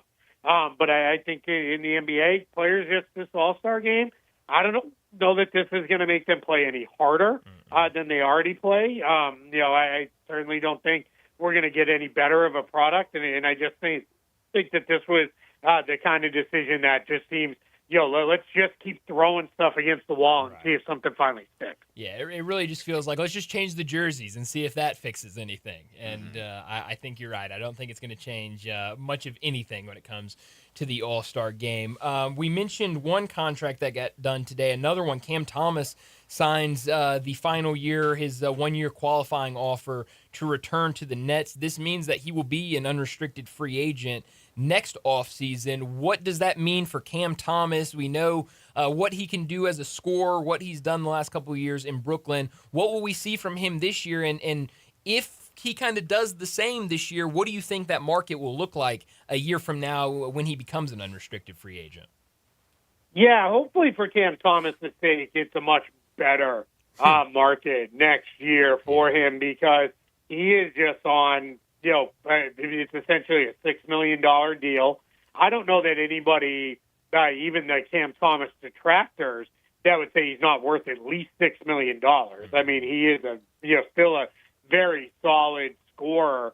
That's going to be a bargain deal. But now if you're the Nets, you're going to look at it and say, all right, we're clearly probably not committed to each other long term. We have this extremely young roster where they drafted 5 guys in the first round last year, 3 of which are guards. So we're going to want to get those guys on the floor. They acquired Terrence Mann, who has 3 seasons left on his contract.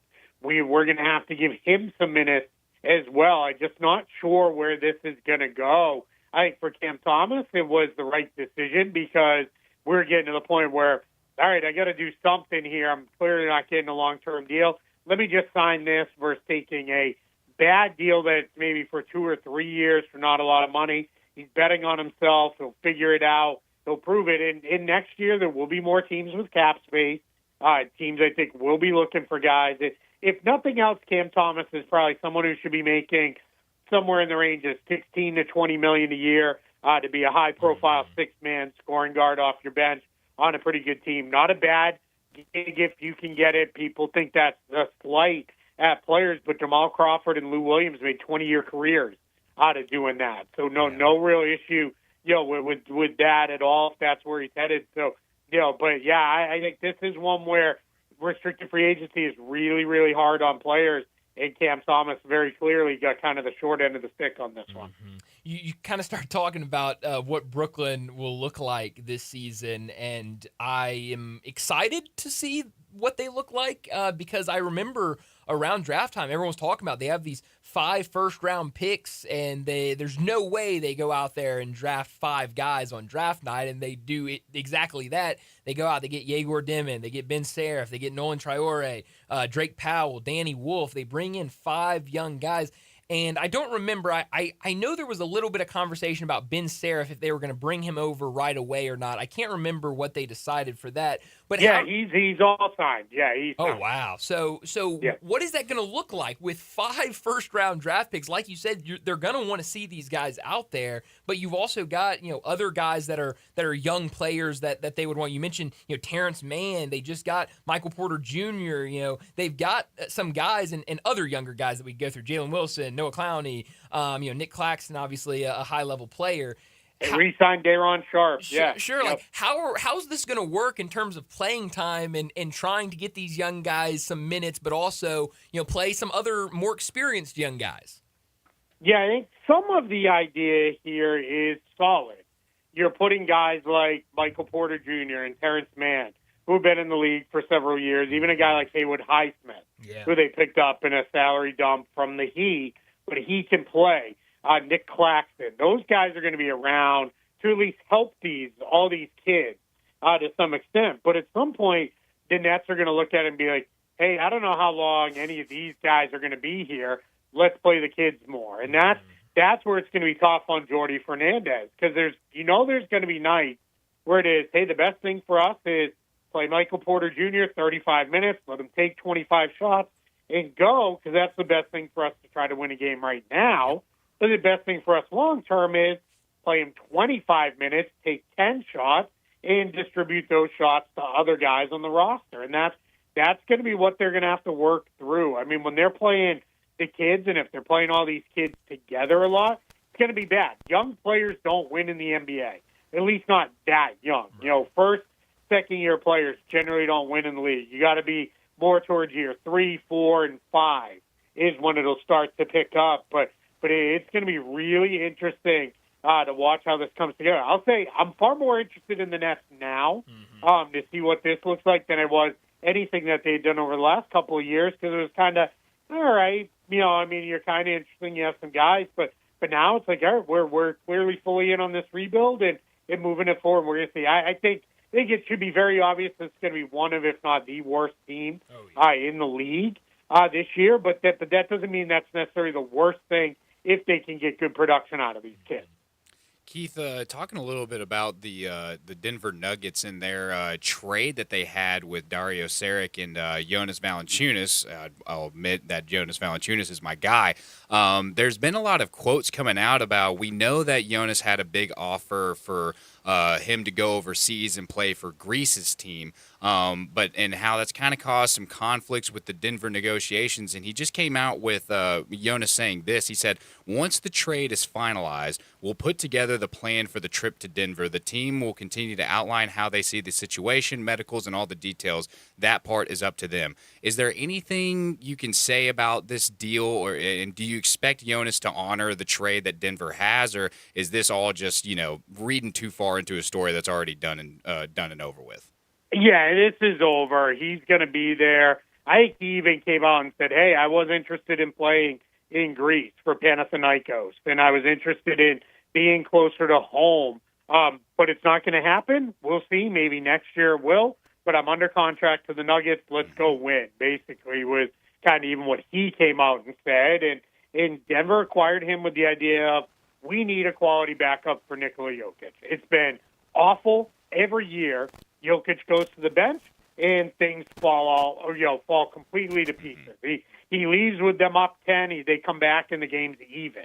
Now it's, hey, let's just be up 4, instead of even. Maybe up 5 would be great. And that's what they're looking for Valanciunas, for somewhere from 10 to 15 minutes a night in the regular season. So, yeah, there's not going to be anything that happens there. I think he's a professional, too. I don't think you're going to see him, making any kind of problems or anything like that. It's going to be, all right, this is where I am. I'm under contract. Let me go do my thing.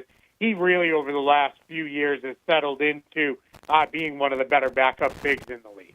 Talking about some of these Europeans, Eurobasket going on right now. A really fun game yesterday afternoon between Turkey and Serbia, where Turkey got a 5-point win, and Alperen Şengün, really impressive game for him. He's been really good over there over these last couple of weeks. Has anything jumped out to you from Eurobasket over the last week? Yeah, you mentioned one was Şengün. He's been awesome throughout. I think the fact that you're seeing him, we've seen him play well in the NBA, but you're really seeing him function as a high-level full hub of that offense for Turkey is really, really good. That's a good sign for what he'll be in the NBA. I think you're going to see, without getting too nerdy about it, but some of the actions that they've run are things I think you're going to see Ime Udoka maybe bring in to run with Şengün and Kevin Durant in that new offense there in Houston with Durant in the fold. So that's been really good to see. It's a bummer that we've seen some injuries and a handful of guys go down. Bogdan Bogdanović, the most serious injury. That's a little worrisome because we're a little unsure. Where is he going to be? When this season starts.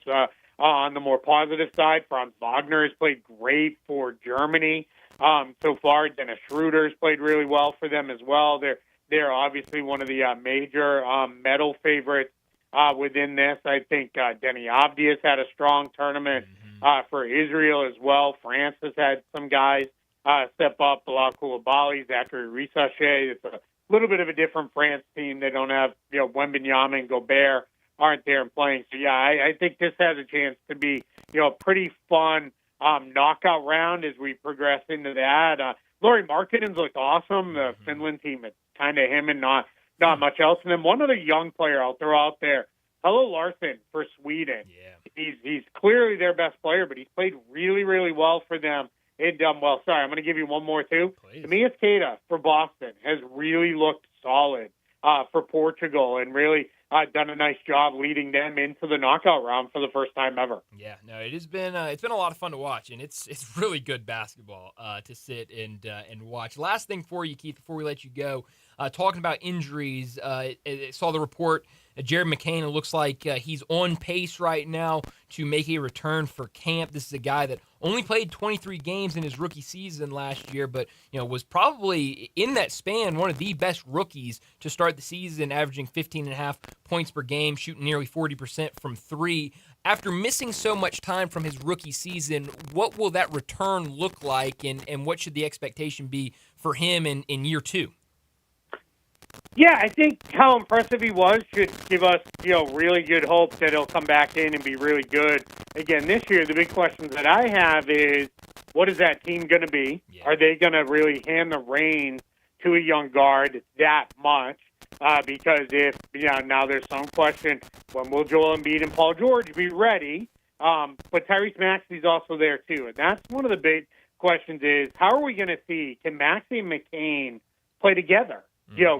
What does that look like with them together in the backcourt? And then you've got VJ Edgecombe. They have Quentin Grimes, who had a real breakout once he was traded to Philly. He's still a pending restricted free agent. I think he's going to do similar to Cam Thomas. He could sign the qualifying offer, and that's how you go. You can't play all four of those guys together. You just be too small. Maybe you can get away with playing three of them together at times, but there are real things. Philly's in a little bit of a weird spot because if Embiid and George and Maxey are all healthy, this is a team that should be a high-level playoff team, maybe trying to make a run at the East Finals or the Finals.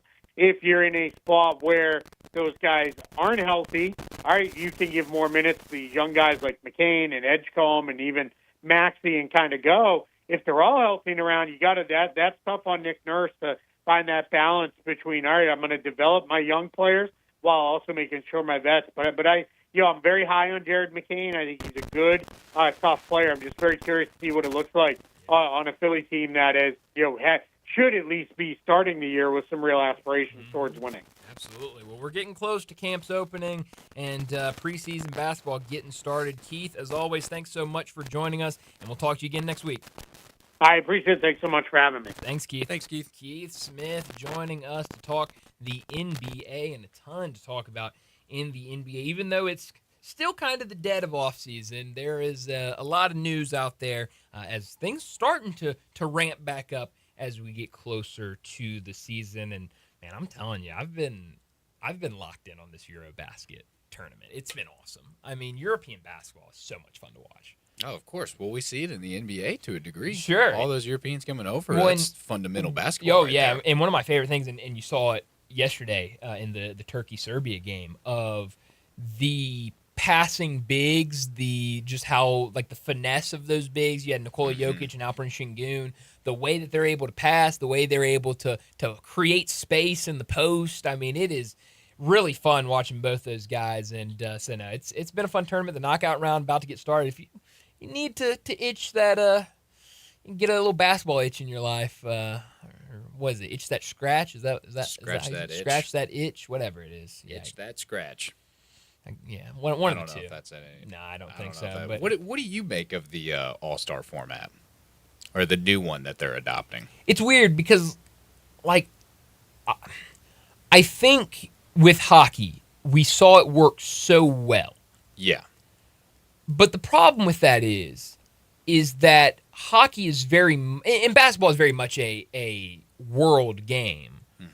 But like the NHL is very much like guys from all over the place. Right. And so you can have a tournament where it's, I don't remember how many teams they have, but you can have 6 teams that are fully loaded of NHL hockey players. And Right. you can do it. And the thing about hockey, for whatever reason, I think it's because you see them from a very young age start this international play where they're having these, junior tournaments and they're facing off against other countries, and it's that kind of love for the country that you always hear about hockey players. I've always been told, I have a buddy who's a massive hockey fan, and I remember when I started getting into hockey, one of the first things he told me is hockey players are the most loyal athletes in all of sport. Yeah. Like, they are extremely loyal. Like, you will see a guy that is a can't miss all-star, can't miss great player, that will stay with a somewhat bad franchise because of their loyalty to that team. And so I think there's a little bit of that. But when you say that, it almost sounds like you're knocking the NBA and NBA guys of like, oh, they don't love their country, they're not loyal to their country, they don't want to go hard for their country, and it's not necessarily that. So I don't really know how to describe it. No, but I understand what you're saying by that, and I think that's why it works so well for the NHL. Yeah, it's exactly why it works is because the passion level is different. Not that there's not passion in the NBA, Sure, but it looks different with the NHL. I mean, you get to a point where you're dropping gloves and you're having fights on the ice. You can't necessarily do that in the NBA without getting penalized.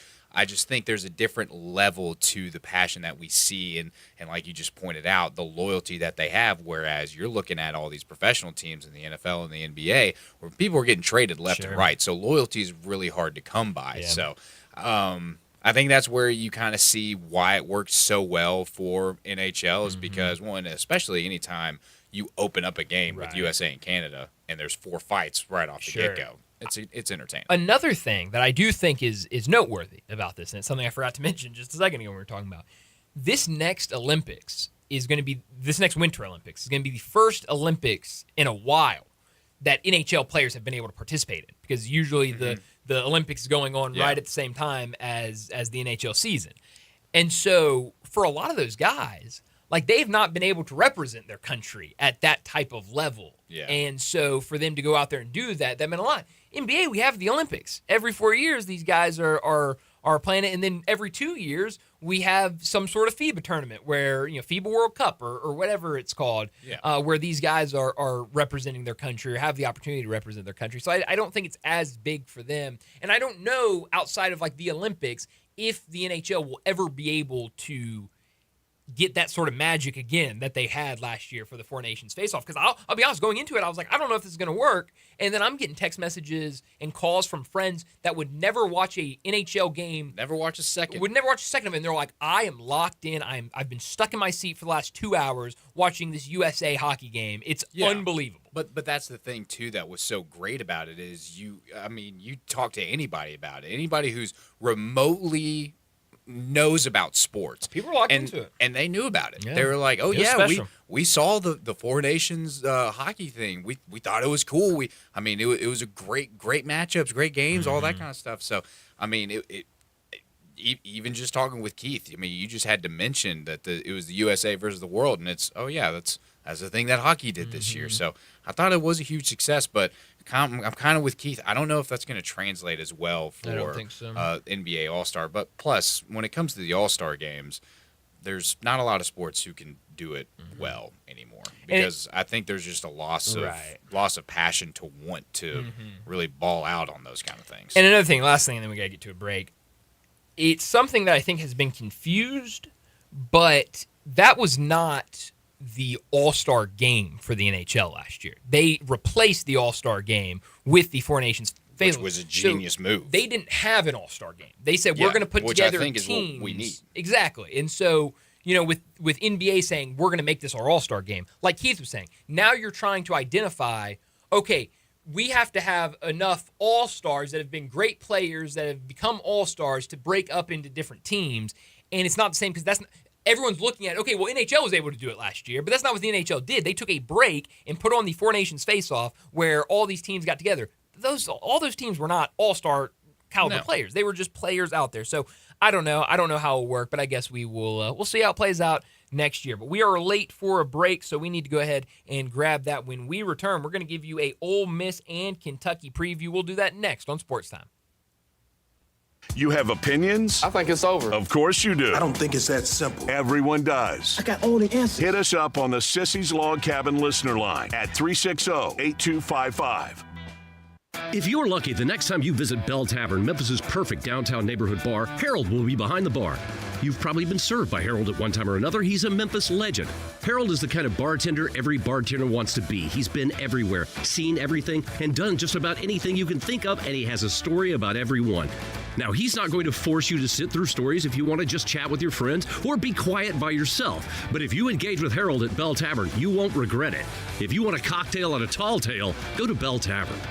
Getting engaged is one of life's most spectacular occasions. And when you find your ring at Sissy's Log Cabin, the promise of a lifetime begins with our promise to always provide unmatched quality, superior service, and brilliant natural diamonds. Find your dream engagement ring, wedding bands, and more when you shop sissyslogcabin.com or stop by any of our 7 locations. Begin the rest of your lives brilliantly. Only at Sissy's Log Cabin, because life's too short for ordinary jewelry.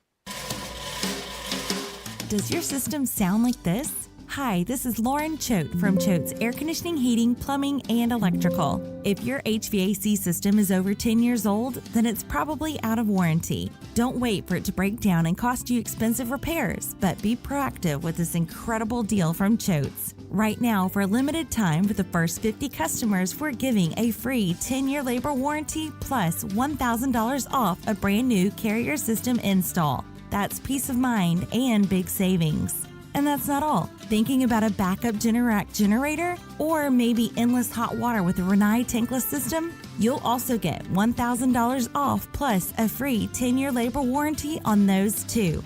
Since 1958, Choate's has been serving the Mid-South with old-fashioned service you can trust. So turn to the experts with Choate's and call 347-8086 and let our family serve your family. This traffic report is brought to you by Millington Weight Loss. For more information, call 901-436-0272. Sports 56 traffic. Good afternoon. They're putting out a vehicle fire right now. It's at the interstate really slow over here on 40 eastbound just before you get to Sycamore View Road. Again, it's got traffic slow all the way back past Sam Cooper. It's struggling over here right now because of this vehicle fire. They've got, 3 lanes blocked here, the left lanes on 40 eastbound just before Sycamore View Road on this vehicle fire. Hey, Weimer's Jewelry, your full-service family-owned jewelry store here in Memphis. Stop by and see them at 7525 Highway 64. I'm Commander Chuck with your on-time traffic.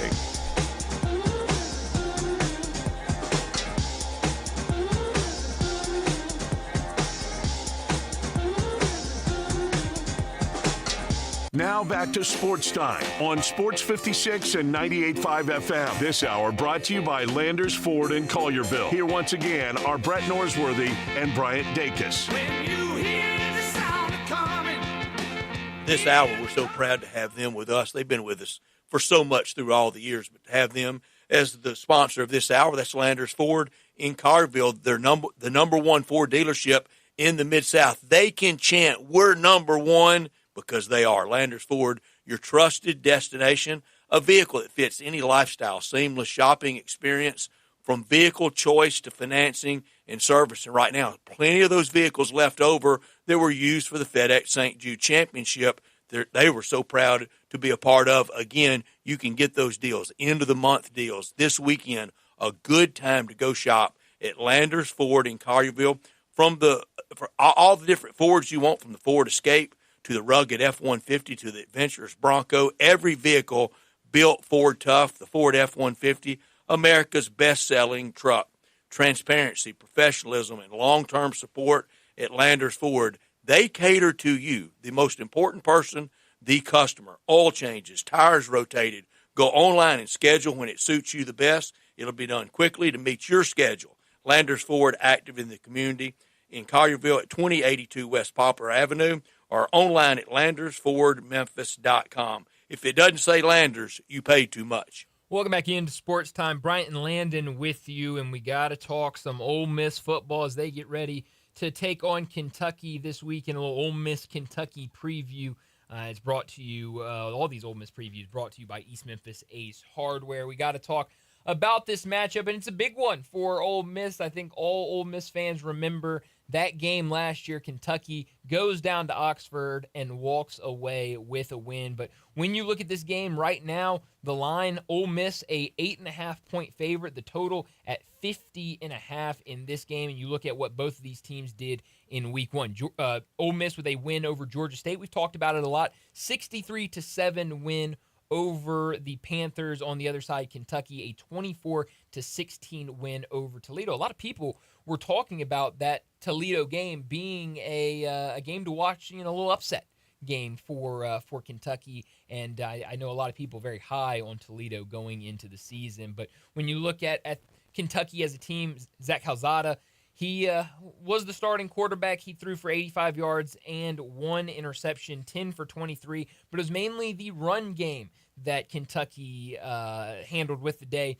220 rushing yards, 3 rushing touchdowns on 43 carries. That was the team total. Dante Dowdell, he led the team with 129 yards, a touchdown on 14 carries. Defensively, Kentucky held Toledo to 270 passing yards, 1 touchdown. They did get 1 interception, and they held Toledo to only 59 rushing yards. For Ole Miss, we've discussed them at length, but Austin Simmons, he made the start for Ole Miss. 341 yards, 20 for 31, 3 touchdowns. He did have 2 interceptions, and in terms of running the ball, 295 yards rushing for Ole Miss, 4 rushing touchdowns for them. Defensively, the Ole Miss defense, very impressive. Only 69 passing yards allowed, 191 yards rushing on the ground.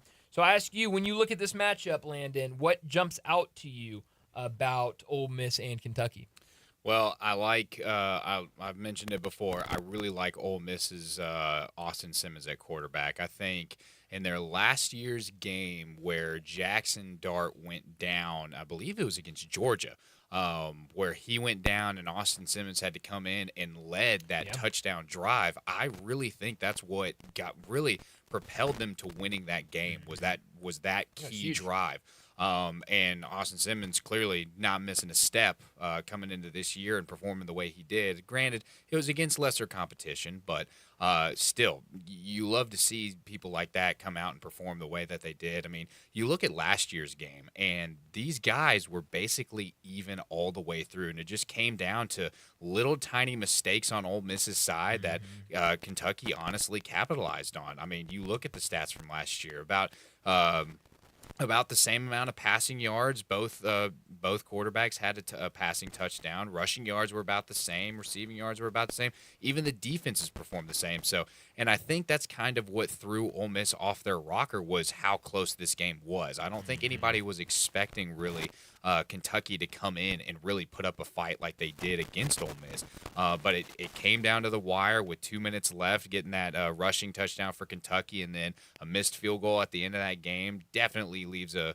bitter taste in your mouth to lose by 3 points like that to a team like Kentucky. But I think this year, especially with what we heard with Ole Miss Evie earlier today, I don't think Ole Miss is gonna be letting anything like that slip by them again. I think they're gonna be coming out with a huge chip on their shoulder, saying, You guys brought it to us last year, but that's not happening again, and we're gonna go out and make you see why we're going for a bid in the college football playoffs this year. And I truly think they could be a team to make it all the way there.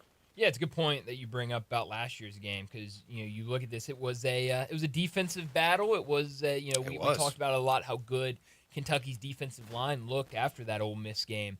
But if you go and you look back at that game, and I had to go back because I couldn't remember exactly what happened, especially in that fourth quarter. In that game, Ole Miss had 3 3-and-outs for the game as a whole. Only 3 times did they go 3-and-out offensively. The first one happened on the second drive of the game after they had scored a touchdown on their first drive. They punted it on it was a 3-and-out. The second and third both came in the fourth quarter.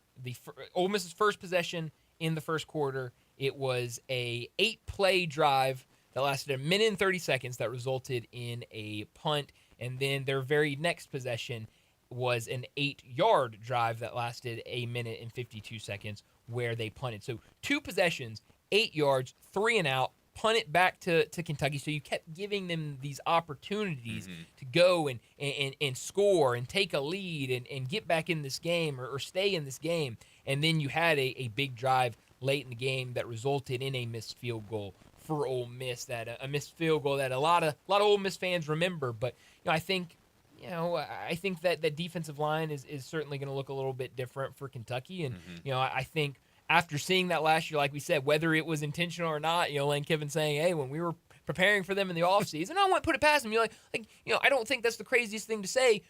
Again, I forgot what team we were talking about yesterday, where the moment you saw them on your schedule, you knew you were going to win that game. I think it was Monday or Tuesday, Brett and I were talking about, and I was talking about LIU. No matter who the quarterback was, because that was, I thought, a story of the game, is that DJ Lagway played, and he played most of the game, in a game that the moment that game was agreed upon and put on a schedule 4 years down the road, you knew you were going to win that game, and it was going to be named the score. Absolutely. You're going to win no matter who's playing in that game. So for Ole Miss, not that Georgia State was the same caliber of opponent that LIU is, but I think you felt pretty confident going into it. We're gonna be fine against Georgia State. Yeah. The very next week, we start conference play on the road against Kentucky. So it does not surprise me at all, and I quite frankly believe that Lane Kiffin spent time in the offseason preparing for Kentucky being a Week 2 opponent, especially after what happened last year. So I think, like you said, with Austin Simmons, I know Evie Van Pelt, and it's the second or third time we've mentioned Evie Van Pelt. She joins John every Thursday. Go and check out. She does great work covering Ole Miss football. But one thing that she said, and something that I've seen a lot of people talk about with Ole Miss, is, we saw we saw Austin Simmons. Good Lord. We saw Austin Simmons. I want to say Jackson Dart, and then I want to say Austin Simmons. You just combined them all. The A, the J, whatever. Jackson Simmons. We saw Austin Simmons a little bit last year. Like, he would come in here and there. You mentioned the drive he had against Georgia that was massive. And I think everyone watched that drive and was like, wow, this guy can do it. This guy's got something. But this was the first time he was stepping on a field and he was going to be the starting quarterback for Ole Miss. And so I know Evie Van Pelt talked about it, that Lane Kiffin's very hard on quarterbacks, and he's especially very hard when they're turning the ball over. And 2 interceptions last week, not going to fly for Austin Simmons or for Lane Kiffin. But I am very confident that Austin Simmons is not going to have those same mistakes this week. And I think you saw as the game went on, early in the game, it looked like Ole Miss with a lot of new pieces. It looked like they were trying to figure things out. But then as the game went on, again, you look at how this game played out and how the scoring happened. And I know John talked about this earlier with Evie Van Pelt. But I believe at the end of the first quarter, it was a 7-0 ball game. It was 7-0 ball game at the end of the first quarter. At halftime, it was 25-0. I'll be completely honest, the way my Saturday played out, I watched early in the game against Georgia State and Ole Miss, but then I changed it. At about halftime, I changed it. I never went back. I was shocked when I saw the final score that Ole Miss put up 63 points, because in the first half, it was kind of slower. You could tell they were struggling a little bit. They were figuring things out. So I think getting that out of your system, seeing that they were able to put up 63 points last week, I think should give you confidence in this offense. I've seen a lot of people talk about the offensive line. I do think there are some issues there. But again, new offensive line, new pieces on that offensive line, letting them have a game to try to work some of those things out. I think we'll see a better performance by that group this week against Kentucky. But it is a conference game. It is a road game, and I do think those are always going to be challenges no matter who you're facing. Yeah, absolutely. And I think too from last year's game, and I'm glad you pointed out the possession time was very key, because Kentucky nearly had 40 minutes and whereas Ole Miss only had the ball for about 20 minutes of that game. And if you look at their third down percentages was terrible for both teams. Kentucky went 4 for 16. Ole Miss went 1 for 10. Also, the turnovers was also key. There's only one for Ole Miss. But fourth down, I mean, both teams went 100% on there. But I don't think we're going to see that this year. But like we were saying, and I think that just adds to the reason why you have those kind of tune-up games on the schedules, because, yes, it did start slow for Austin Simmons and this Ole Miss team, but the further along you get settled into the game, you start to learn, all right, this is what it's like, this is what's going to work, this is what's not going to work, and then by the time the second half rolls away, you're already settled in, and then you're just taking off from there as a team. And I know we're talking a lot about Ole Miss and Kentucky preparing for them, but I think you did not get that with Arch Manning in Texas this past week. I mean, you're going up against one of the greatest defenses in college football right now. I don't think there was ever a moment for Arch Manning to really get settled, to really find his feet. And even then we saw late in that game, he was still getting a little bit more comfortable with his passes and stuff. So I think that speaks to the importance of having those games where you can let those kind of fresh guys come in, really get acclimated to what it is like playing in real-time games, because it is far different from practices. We know, we played high school football together. I mean, practices, you can beat up on each other, learn all the stuff you want, and then when you go out there, it's a whole different ball game. But looking forward to tomorrow or this weekend with Ole Miss and Kentucky. And I think all signs are pointing to Ole Miss is certainly not going to be taking this one lightly. I think they're going to go out and try to put a hurting on these people, because that was a really bad loss last year. Ideally, it basically cost them the college football playoffs, having the loss like that early in the season. But I don't think we're going to see a repeat of that this weekend. No, it doesn't feel like it. I think the final thing that I'm excited to see, that I'm looking forward to watching, is this run game for Ole Miss. I know Brett mentioned it before the season started. That was a real issue last year with last season's team. You go back to last year, and Ole Miss ran for 92 yards and a touchdown. Henry Parrish Jr. was the leading rusher with 62 yards and 1 rushing touchdown. Behind that, it was Jackson Dart was your second leading rusher on the team with 22 yards on 13 carries. Last weekend against Georgia State, Ole Miss ran for 295 yards and 4 touchdowns. Kwan Lacey had 108 yards and 3 rushing touchdowns. So I'm curious to see how they run the ball against Kentucky, and we'll find that out here in just a couple of days. But we got to get to another break, and when we return, it'll be time for Big Number of the Day. Join the voice of the Tigers, Dave Woloshin, for Wolo and Friends. Weekday mornings from 10 to 11 here on Sports 56 and 98.5 FM. Drive like a pro and support a great cause during the sales drive at Landers Ford in Collierville, Landers Ford South in South Haven, and Landers Ford North in Covington. We've provided over 100 new Fords to be driven by the pros at the FedEx St. Jude Championship. Now they're all being sold with demo prices. A portion of the proceeds go directly to the St. Jude's Children's Research Hospital. This is a once-a-year opportunity to trade up to a 2025 Ford Expedition or Explorer. Demo priced below market value. That's right. Demo price 2025 Fords below market value. Visit LandersMemphis.com or come see us at Landers Ford in Collierville, Landers Ford South in South Haven, or Landers Ford North in Covington. With our Landers Easy Pass, you can get top dollar for your trade-in to help you save even more. Don't miss your chance. Reserve your demo price 2025 Ford driven by a pro at the FedEx St. Jude Championship before they're sold. Remember, if it doesn't say Landers, you paid too much. Hear that? That's what having fewer hot flashes and night sweats can sound like. Veoza is the #1 prescribed hormone-free treatment FDA approved for moderate to severe vasomotor symptoms, also known as hot flashes and night sweats, due to menopause. Veoza can cause serious side effects, including liver problems. Your doctor will do blood tests before and during treatment. Stop Veoza and call your doctor if you have symptoms of liver problems, such as feeling more tired than usual, decreased appetite, nausea, vomiting, itching, yellowing of the eyes or skin, pale stool, dark urine, or stomach pain. Don't use Veoza if you have cirrhosis, severe kidney problems, kidney failure, or take CYP1A2 inhibitors. Ask your doctor about Veoza. To learn more, call 1-866-239-1637 or go to Veoza.com. That's Veozah.com. Paid for by Astellas Pharma.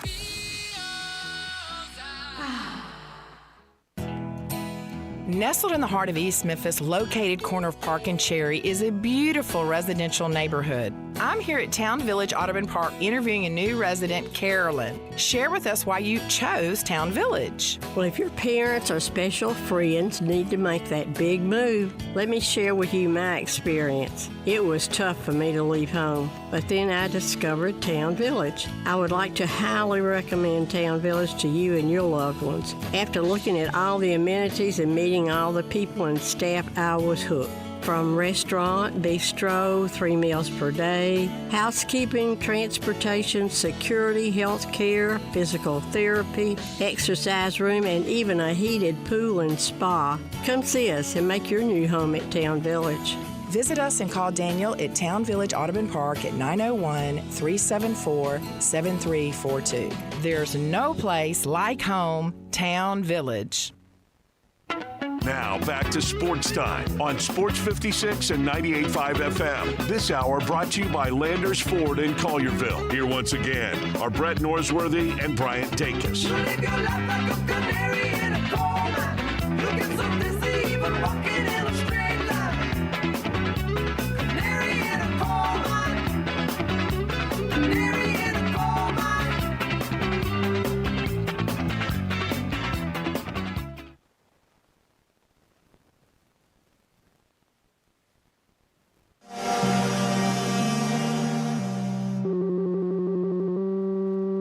Big Daddy. Hello, Big Brand. It's a guy, he wants to be big, then he gets big, he doesn't want to be big anymore, then he gets small, but the suit's too big. Big Daddy. The big boy. You're a big guy. I think she's trying to pull a fast one on Big Daddy. The big number of the day. All right, well, my big number today, well, actually, before we get to big number, I do want to read a text that we got in. We were talking Ole Miss in the last segment. A texter texted in and said, Ole Miss by 50, easy. Kiffin will not back off.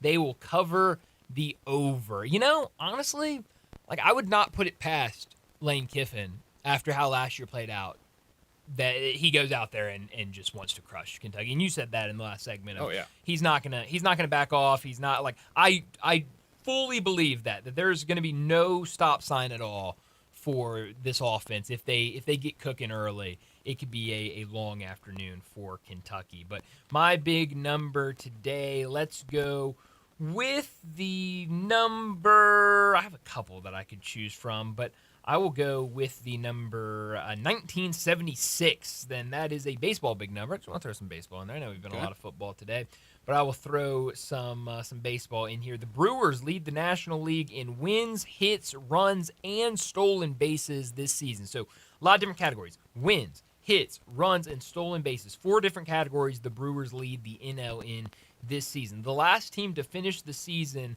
leading the NL in all 4 of those categories was the 1976 Cincinnati Reds. So the Brewers could do something that very rare in the history of the National League, having to go back all the way to 1976 for the last time where it happened. So definitely this Brewers team is a lot of fun. They were actually in action this afternoon. I didn't get to see much of it against the Phillies. Right now, top of the 7th inning, 0-0 against the Phillies. So those are 2 teams. You could that could be an NLCS matchup. Playoff teams right there. Oh, certainly. I think it could be 2 teams maybe trying to decide who goes to the World Series. Maybe. I mean, these 2 teams have been really, really good, and right now the Phillies only have 2 hits through 6 innings as they're in the top of the 7th. So a really fun game there. Freddie Peralta, 5 really strong innings, did give up 2 hits, I believe, in that 5th inning. So good stuff from Milwaukee this season. 86-54 on the season. That's incredible. That is incredible. I remember there was a moment where we thought the Mets were going to do that. Yeah. Then they went on a 15-game losing streak, right. So that was not very good. Yeah. Well, I don't know if you remember what I did for my big number on the week 0 for college football. I'll be honest, I do not. That's okay, I do. And I went through and gave us a bunch of ridiculous statistics that were found from college football, like 77 punts in one game, all that kind of stuff. Yeah. So here are some of the craziest NFL stats that I have come across. The first one being Derek Thomas's 7 sacks in a single game. which is a record that is yet to be broken. That's incredible for somebody to accomplish that feat. And remember that this is for the NFL. This is the professional league. This is incredible. This one is my personal favorite. Larry Fitzgerald has 41 career tackles to his 29 career drops. Holy cow. Has more tackles than he does drops. Holy cow. Now that's a receiver. That's incredible. One of these, this one is just absolutely incredible of how you're able to pull off this feat. Jerome Bettis getting 3 touchdowns on 5 carries for just 1 total yard. Wow.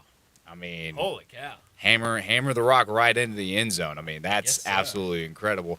The other one is Gail Gilbert. Can you tell me what you know about him as far as quarterback play goes? I don't got much on old Gale. Well, I'm not sure if he was even a quarterback. I made that up. But he has 5 straight Super Bowl losses, one more than the Buffalo Bills. How about that? How about that? Which I'm not sure is a good thing that you like. But while we're on the topic of losses, the Tampa Bay Buccaneers before they were in the high and mighty stages that they are now, went on a consecutive 26 losses straight, which is also an NFL record. Not one I'm sure that they like having or anybody would want to break at any time soon. And then, of course, the 1972 Miami Dolphins with their perfect undefeated season. Gotta love that. But those are a compilation of my big numbers of the day. But those are some crazy NFL statistics to get you excited for the kickoff of NFL tonight. That definitely does get me excited. I was already very excited, but those are some good numbers. I want to throw out one more big number because I'm just seeing the story. It came out a couple days ago, but it's just now popping up on my Twitter, and this is insane. So I don't know if you're familiar with Seth Trimble. He is a senior basketball player, senior guard for North Carolina basketball. So this big number is going to be 21, and that is because with his NIL money, North Carolina basketball player Seth Trimble has made history by becoming the youngest owner of a Ben & Jerry's in company history. He decided to take his NIL money and become an owner of a Ben & Jerry's in Chapel Hill, which is hilarious. That's fantastic. So good for him. Not where I thought that was going at all. He is now a Division I high major basketball player and a business owner. Owner of Ben & Jerry's. How about that? Phenomenal, and can get all the Ben & Jerry's he wants. Do we now see that franchise getting sponsorship deals with North Carolina? Can he use that to make business plays with? You said he plays basketball. Plays basketball. Basketball. Yeah, he's senior guard. Because I was going to say if he plays, well, I guess he could still do it for basketball, but having some kind of Ben & Jerry shoes or something. Ben & Jerry cleats. You got to if do he played something. basketball. I don't know, when they come through before the games and they're like, our game sponsors. You have your little pint of your favorite flavor from Ben & Jerry's. Yeah, something.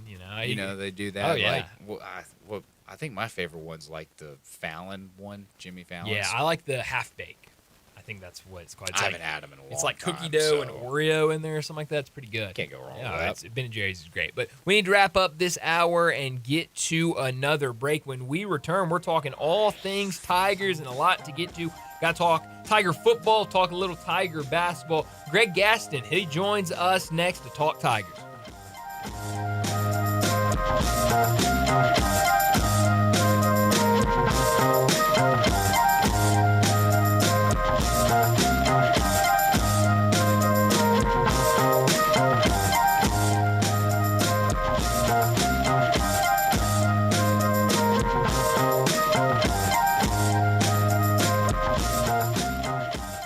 When you're hungry for good meat, trust the family that has been feeding Memphis since 1967. Charlie Hogan and the Triangle Meat Company, formerly Charlie's Meat Market. Trust Triangle Meat for fresh beef, hamburger, and roast. Trust Triangle Meat for delicious pork ribs, chops, and butts. And trust Triangle Meat for tender chicken you'll love. Feeding lots of folks, Triangle Meat Company has all the meat you need. Shop Triangle Meat Company, 8 to 5, Monday through Saturday, 4790 Summer Avenue, 901-683-1192. Fresh or frozen, big or small, trust Triangle Meat Company. I'm Gary York. I'm the service director at Lexus of Memphis. Our service department wants to be more than just a place where you get your oil changed. We do glass repair, windshield replacement, recalibration of your camera and sonar systems, even wheel repair, tire replacement, all the things you would expect from a luxury automotive dealer. Please check out our website. You can schedule your appointment, check out our specials, hours of operation, or if you'd like to do it in person, please reach out to one of our associates at 901-271-5199. Newsflash! Family Leisure needs your help. Family Leisure has a warehouse full of inventory, and they need it cleaned out. Do your part to make room for new items, and you get great deals on almost everything. Listen up. All in-stock patio furniture, it's up to 80% off. You can get a 4-piece deep seating set for under $1,000. Chaise lounges. You buy one and you're going to need another, and that other one will be one half off. All Polywood furniture, it's now 20 to 30% off. You buy any dining table, you're going to get an umbrella absolutely free, and they're not cheap. Now, is financing available? You better believe it. Special financing is a go. To sum it all up, Family Leisure has got to clear out its warehouse inventory, which means you're going to rack up the savings. Help Family Leisure clear out the warehouse. Family Leisure, Whitten Road at I-40, where family and fun come together to clean out the warehouse. I think a lot about golf, and when I think golf, I think Miramichi. Did you know Miramichi Golf Course offers membership? It's a great way to play more golf for less out of pocket. Their memberships run for $300 a month plus tax, and that includes unlimited rounds and range balls, no extra card fees, priority tee time booking, and discounts in the pro shop. Oh, by the way, there's no initiation fee. Miramichi green fees, they'll allow you to choose the right rate at the right time on the right day for your needs. If morning tee times are more important, you can book up to 14 days ahead of time to reserve your spot. If rate is more important to you, there are discounted evening rates available that you can choose from. Miramichi is now open on Mondays, and you'll find the lowest rate is on Thursday. Sometimes you just need to escape the hustle and bustle of life. Miramichi Golf Course provides just the right place to solve that need. The name Miramichi means place of happy retreat. When you need a quiet, peaceful round of golf, please make your way to Miramichi. Sports 56 traffic. Good afternoon. Continues to build through the Midtown area, even more so here in the last few minutes, coming south on 240 at South Parkway. Cranking up pretty good over here now on 240 east from Mill Branch, all the way out to 385 Billmore Parkway. Continuing south of Memphis, watch for a little bit of sneaky radar at times down through DeSoto County. 55 going southbound. Hey, make a difference by adopting a pet at the Humane Society of Memphis, Shelby County. Check out the animals right now that are available for adoption. Log on to memphishumane.org. I'm Commander Chuck with your on-time traffic.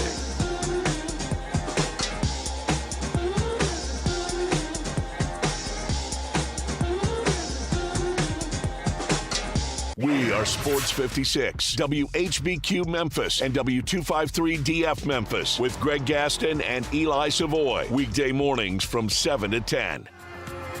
Now, back to Sports Time on Sports 56 and 98.5 FM. This hour brought to you by Jaguar Land Rover Bluff City. Here once again are Brett Norsworthy and Bryant Dacus. Welcome back into Sports Time. Bryant and Landon with you as we start our third and final hour. And we got to talk some Tigers, and we do it every single week with Greg Gaston. From the Tigers sideline, it's Tigers Talk with Memphis broadcasting legend Greg Gaston. Hear Greg weekday mornings on Sports 56 Mornings, along with Eli Savoy from 7 to 10, right here on Sports 56 and 98.5 FM. On Twitter X at Greg_Gaston. Here's Greg with Bryant and Brett.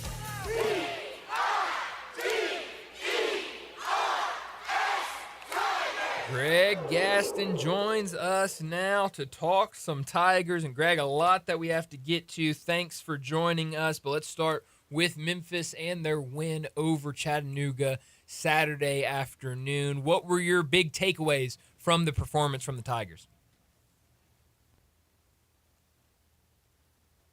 Your first game, I don't care who you are, Ohio State, Memphis, it doesn't matter, Troy.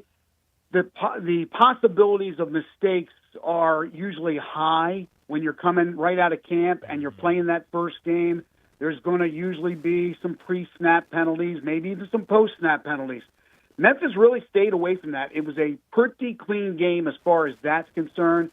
From an injury standpoint, of course, the Greg Duosier injury, which I'm sure you'll want to talk about with me, but as far as other injuries, no, just the usual bumps and bruises from a game. They had some dropped catches that should have been made or dropped passes. They had a few missed tackles. But I think for the most part, Bryant, the coaching staff was happy with that overall performance. Sure, it was an overmatched team from the FCS, but certainly a win is a win. You go out there and you put up 45, you give up only 10, you're feeling pretty good about that first game. Yeah, I think the biggest thing for me watching it and kind of I think one of the big questions going into it is what will this offense look like now? We talked so much about the running attack from the running back room, but now you have a dual-threat quarterback back there, and seeing Brendan Lewis, Sutton Smith, and Greg Duosier all find the end zone in the first half. You mentioned Greg Duosier. We'll talk about him a little bit more in a second. He only played about the first quarter and then was out with an injury. But to see all three of those guys, the three main guys that we've been talking about, all find the end zone with their legs, I think that gave you a lot of optimism of what this rushing attack can be like. We've talked about it, but to actually see it out there on the field and see it playing out was really fun to see. And then you've got, a guy like, Bodiford who got a couple carries in that first game. You had Frank Peasant, who I thought had some nice moments out there on Saturday. I mean, we've talked about it, but I think they showed it. This run game is legit. Yeah, and that's a tribute to the offensive line as well. Absolutely. But Peasant, the guy from Middle Tennessee State, got a bunch of carries because of the Duosier injury, and he looked good. He also had a touchdown. So the three you mentioned and Peasant with the touchdown run, 4 touchdown runs for Memphis by 4 different players. First time that's happened since 2014. Wow. Ironically, the 2014 team was honored before the game. So that was quite interesting with the 4 different guys scoring on the ground, the 1 quarterback, and, of course, the 3 running backs. But the offensive line has to be given a lot of credit. They dominated up front, allowed for those running backs to find pretty decent holes, and they took advantage of it. And also, as you alluded to, with Brendan Lewis, you have a totally different dimension. You had Seth Hennigan for the last 4 years, who was at the game watching and always there to support his Tigers as he gets ready for his NFL career with the Jaguars. But a little bit different with Hennigan. He would run from necessity, breaking down of a pocket or, very rarely a designed run for him. But sometimes he'd have a quarterback draw. But most of the time it's drop back, sit in the pocket, and pick out your receiver. With Brendan Lewis, it's a whole different ballgame. Sure, he can sit back there and throw it, but he could also run. He brings that added dimension. He was their leading rusher. He threw the ball very accurately. He really managed the game. So for his first game in a Tigers uniform, I think he did very well. Yeah, and we talked about Greg Duosier Jr. He played about the first quarter, then left with an injury. I did not notice it watching the game on television, his injury. I did have to run somewhere and heard you on the radio broadcast with Dave talking about that injury. I think it was during halftime. Y'all were discussing it a little bit. But what did you see out there in terms of that injury? I know that Coach Silverfield earlier this week said that they were going to take it day by day. But what did you see out there with him, and kind of what do you think the chances are that he plays this weekend? Well, I take pride being on the sideline to observe just about everything I can, and nobody saw that injury. Yeah. It wasn't like he got knocked down, they had to come out and attend to him, or he limped off the field. There was nothing of the sort. And then all of a sudden, he wasn't in there. And then I looked around and I realized he wasn't even on the sideline, and then found out some information that he was back in the locker room where he stayed the rest of the game. And that was certainly a precaution. I don't know if he could have came back into the game, but he certainly was kept out because they were dominating the game. They were getting a good run game from Sutton Smith, from Peasant, and others. So they didn't have to. It wasn't like a championship game where the guy would come in like Willis Reed, come back from the locker room and play. So he didn't have to play.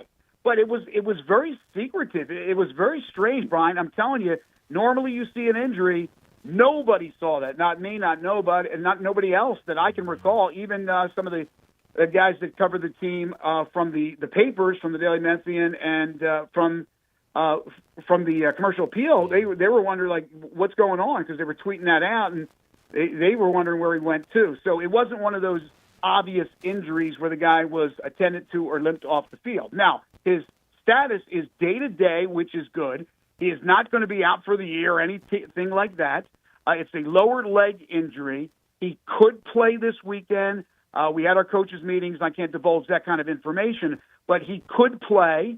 They may want to hold him out a couple of weeks, depending on what's going on with the game. I think, look, they're a 2-touchdown favorite over Georgia State. Georgia State's going to be a more formidable opponent than Chattanooga was, but I would guess, and this is just a total guess, that they probably don't play him, don't force him back into this first game after the injury, but I don't know. Again, he is day-to-day, and that's the best news you're going to hear, because when you hear that he's out and then after the game he was on crutches, you think to yourself, oh my gosh, did this happen for a second year in a row, just different players in Sutton Smith last year and in DeWosier. So I think it's for as much as you would hate to lose any guy, and for the possibility that he may miss a couple of games, Brian, I think it's the best news possible that he is day-to-day. Well, it's a great point you made about that, because I was sitting there Saturday going, oh, my gosh, this is eerily similar to the exact same thing that happened to Sutton Smith a season ago. So I definitely think great news that he's only day-to-day. Go ahead, Landon. Yeah, hey, Greg, a little bit earlier, the news got released that the game for next year of Memphis playing Arkansas has now been rescheduled to 2030. What do you make of this news, and what does that mean for Memphis possibly landing SEC opponents going forward in the future? Not surprised with the move by the SEC going to 9 conference games. What's good is that they were able to reschedule that game, so they will play Arkansas in 2030. We'll see what happens to the 2-game series, the home and home that's scheduled with Mississippi State being another SEC school. But what it does is it opens up a spot for next year. Memphis plays on the road, non-conference at Boise State. They host Arkansas State. And I don't have the schedule in front of me. I want to say maybe it's Troy at home. Brian, maybe you have that. But I believe it they is. have two. They have 2 home games right now scheduled non-conference and 1 away. It gives you flexibility, because they could indeed add another home game, make it 7 home games for the schedule. Normally it's 6 and 6. You're usually playing 2 non-conference on the road, 2 at home. But there's no rule, no hard and fast rule that you have to do it. Obviously, you got to go 4 and 4 in conference play. So I think, Landon, really the bottom line is this, that people are going to be disappointed that it's not going to be played next year, but it's going to be played. It's going to be 2030. Just got to hold your horses. And then next year they're going to add. Right now, I wonder where they will go with this. Boise is going to be a tough opponent on the road, on the Smurf turf. The other 2 games you'll be expected to win, and I'm not saying it won't be a challenge, but Arkansas State, if it is Troy, okay, these are teams that will challenge you. But do you bring in a third home non-conference game against somebody that you should beat up on? Do you look at the possibility of playing a better team on the road or even at home? That's something that the administration, along with Coach Silverfield, will have to figure out. But that's pretty much the scenario now, is that you have a couple of options to add that 4th non-conference game for next year, and we'll see which way they go. I just pulled up FBS schedules, and it looks like the 3 non-conference opponents right now for the Tigers next year: Arkansas State, at Boise State, and UT Martin. So you've got UT Martin. Okay, UT. Okay, opponent so there. same scenario. Right. Same scenario. Do you want to play a third at home, a little bit easier caliber? Do you want to bring in somebody a little bit tougher, or do you want to go somewhere and play? I would imagine Coach would rather play a home game, maybe even Dr. Ed Scott for the administration. That's another gate. So look for something like that when they finally get to reaching out to teams to try to schedule.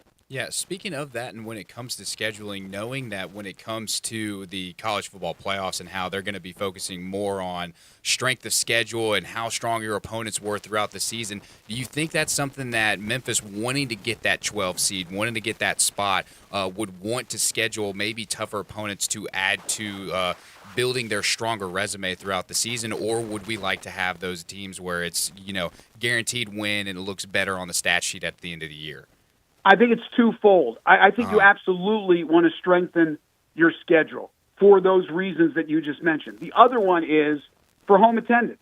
If you have another formidable opponent on the schedule, whether it comes from the SEC or any power conference, or even a better team that comes from the Sun, I wouldn't go that far, because, again, I don't think they're going to draw the Troys of the world and those Sun Belt teams, even though it's a pretty competitive conference. You're going to have to bring in a power. And I think that because of those reasons, yeah, I would look at it that way. Sure, you want to win your conference. You want to be the group of 5 representative if you win your conference championship. You don't want to be edged out by the Mountain West champ or somebody else. So, yeah, I think you would look at trying to strengthen that schedule.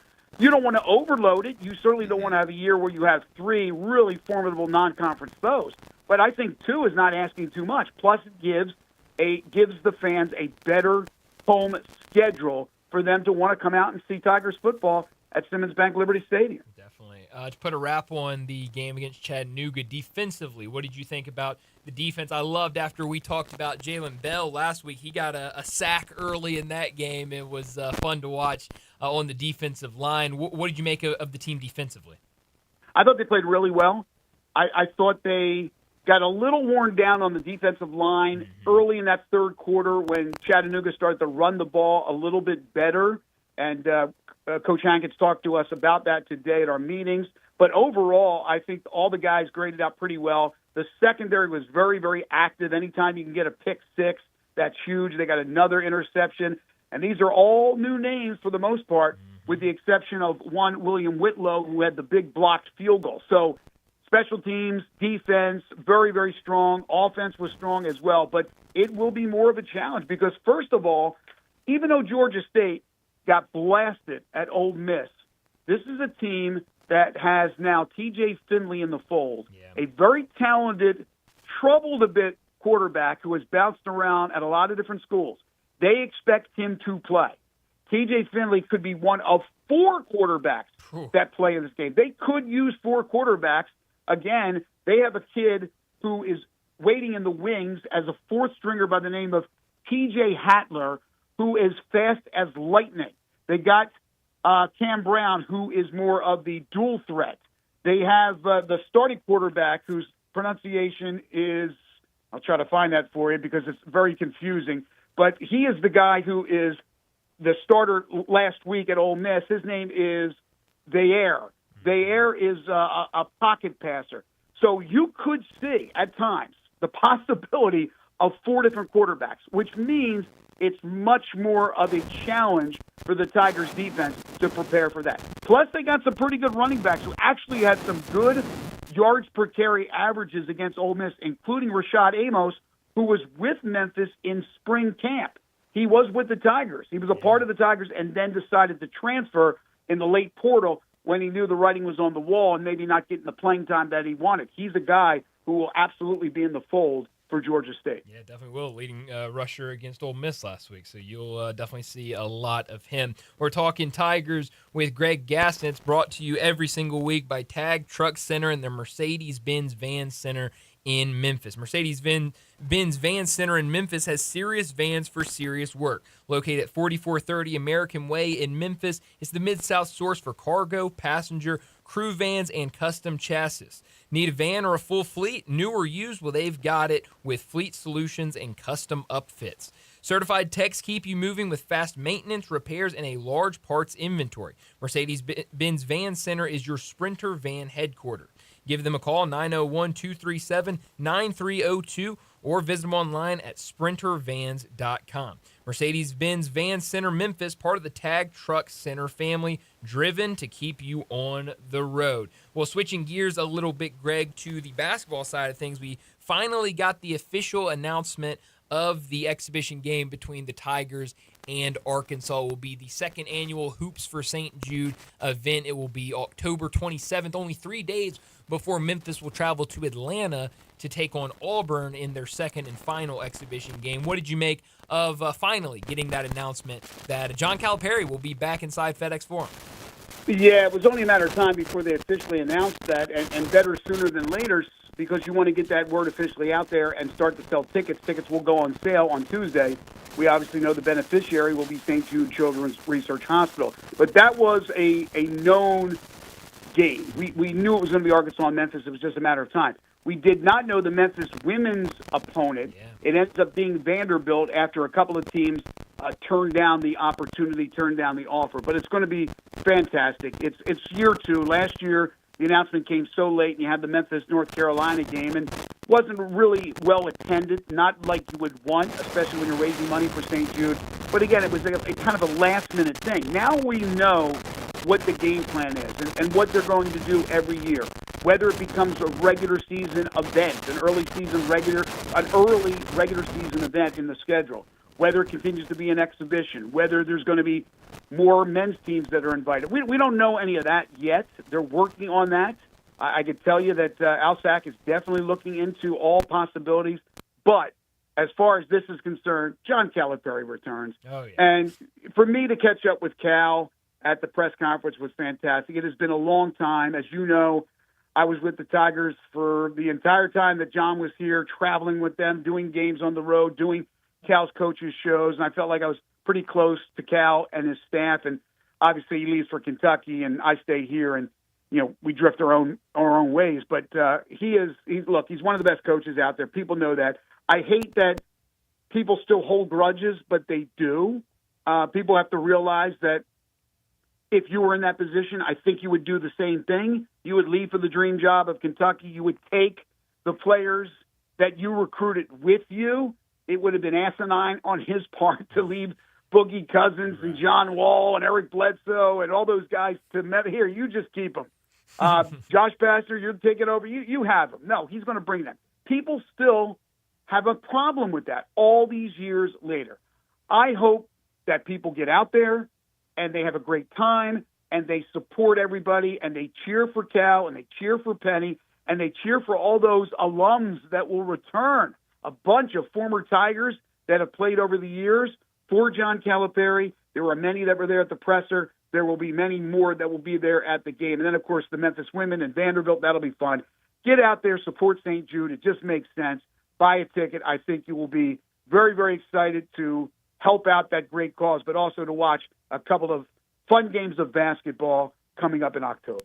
Yeah, and I think it's a really good opportunity for the women's team, too. Vanderbilt's women's team was really good last year, so that'll be a good game for them. And I like how they've set it up this year. Last year, if I remember correctly, it was like a 6:30, 6 o'clock start for Memphis and North Carolina, and then after that was the women's team in South Carolina. And so by the time the first game was over, it was a little later, and I think some people kind of made the decision, all right, let's watch maybe the first 10, 15 minutes of this, and then let's get out of here. At least kind of what I noticed. But now this time, having the women's game, kick it off at 5:30, and then go into the men's game. I think a lot of people will get out there early, watch the women's team, and then watch the men's team. So I really like how they have it set up this year, and it should be a lot of fun. Like you said, tickets going on sale Tuesday, right?